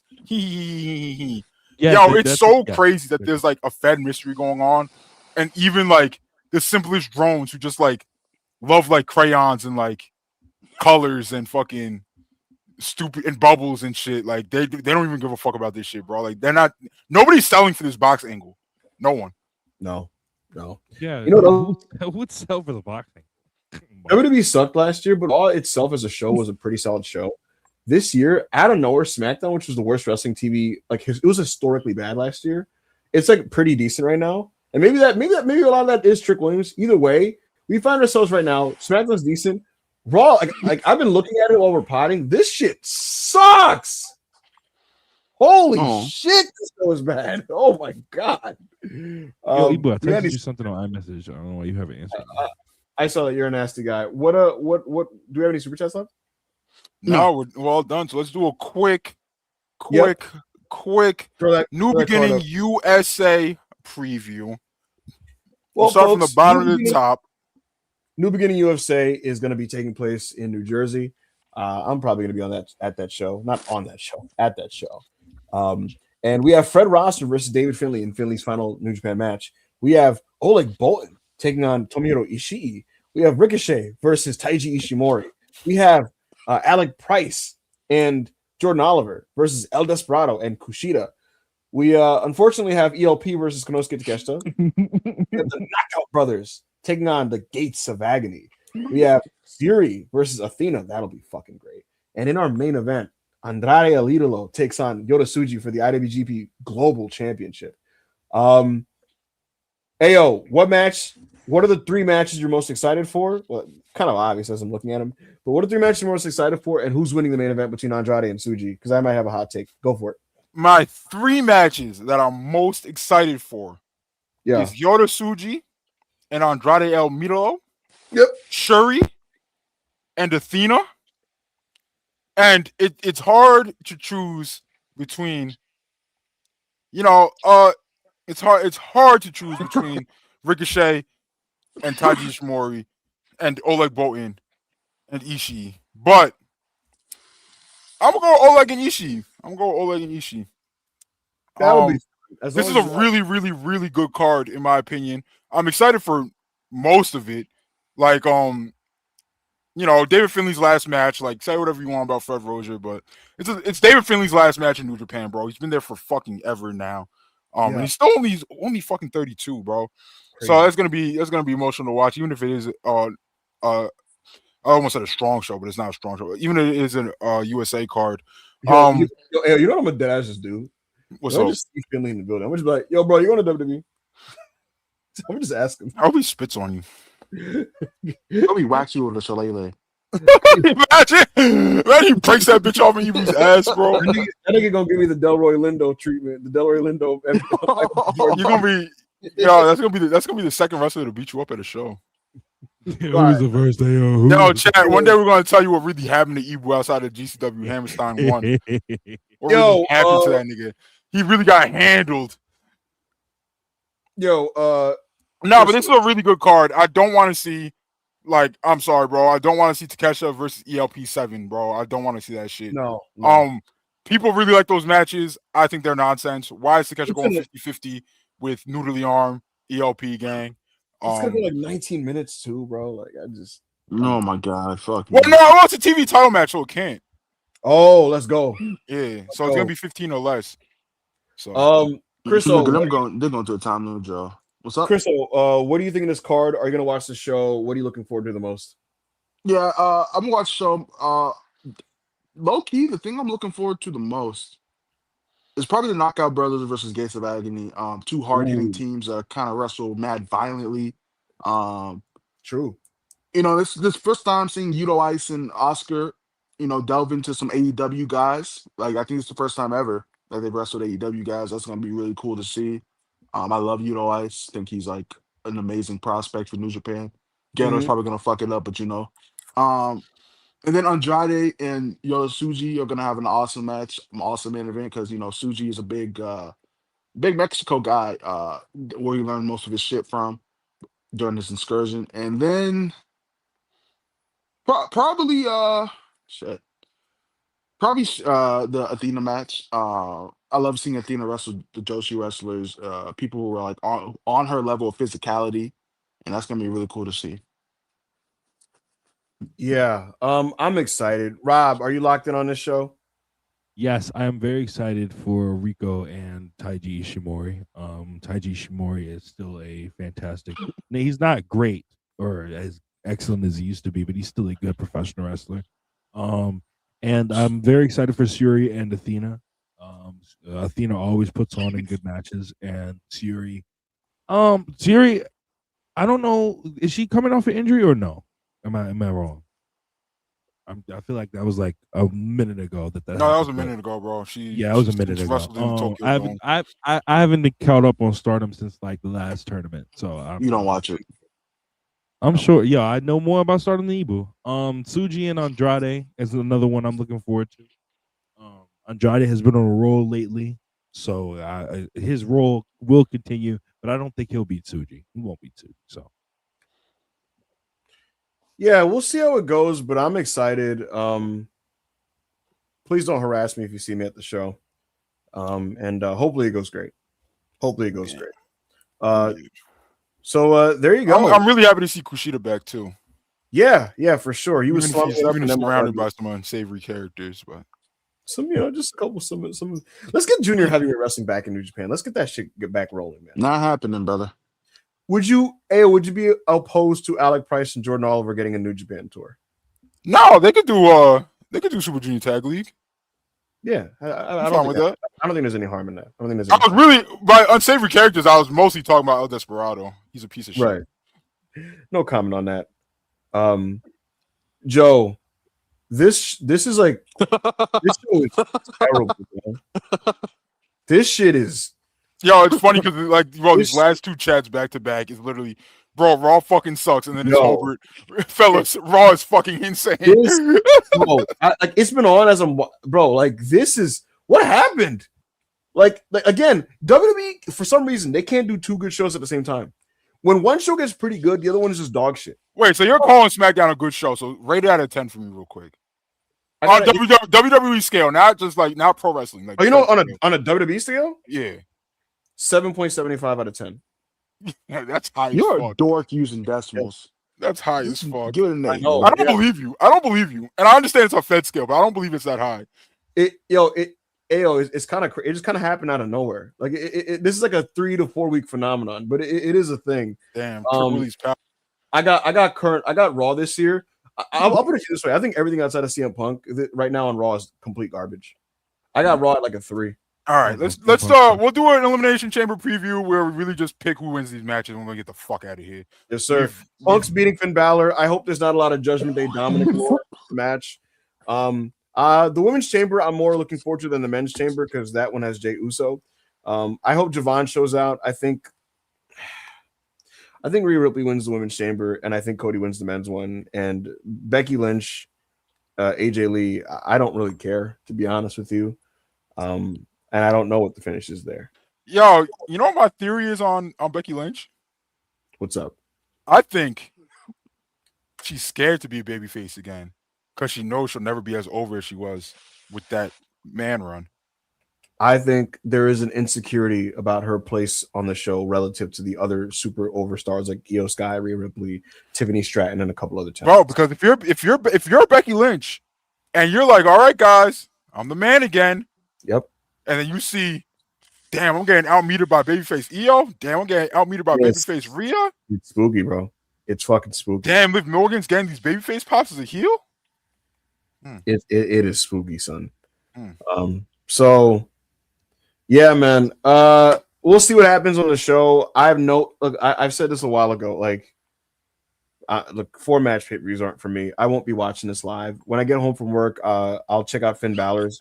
Actually, you know what? I'll watch most of the show when I get home from live. I hope Punk's match is great. Their first match was great. I don't expect this one to be as good because this will probably have like Judgment Day cinema. So we'll see what happens. But hopefully it's great, and we'll see what happens. And then we'll cover it on Self-Made Sessions next week. So we'll see what happens. All right. That was, match of the week. Yeah. It's very obvious what the match of the week was. It is Kenny Omega versus Swerve Strickland. All the wrestling. Dynamite number 333. Yeah, man, this was an amazing match. Very, very, very amazing match. Swerve said he needed it, and I agree, he did need it. Not just the match, but the angle. Swerve had to put, I'm not gonna say his career because he was still involved in very important shit, multiple main events, but he very much was in the role of like the go AEW go company man thing because that's what AEW needed at the time. And I think he knew, and the people around him knew, it wasn't all that interesting what he was doing, but it's what they needed him to do. And now that that's all settled down and AEW's soul is saved and blah, blah, blah, and, you know, all that shit, he can finally, like, move on and do something fucking interesting. And this is it. And he's a heel again. Moga MC's coming back. We got that amazing match. We got that amazing angle.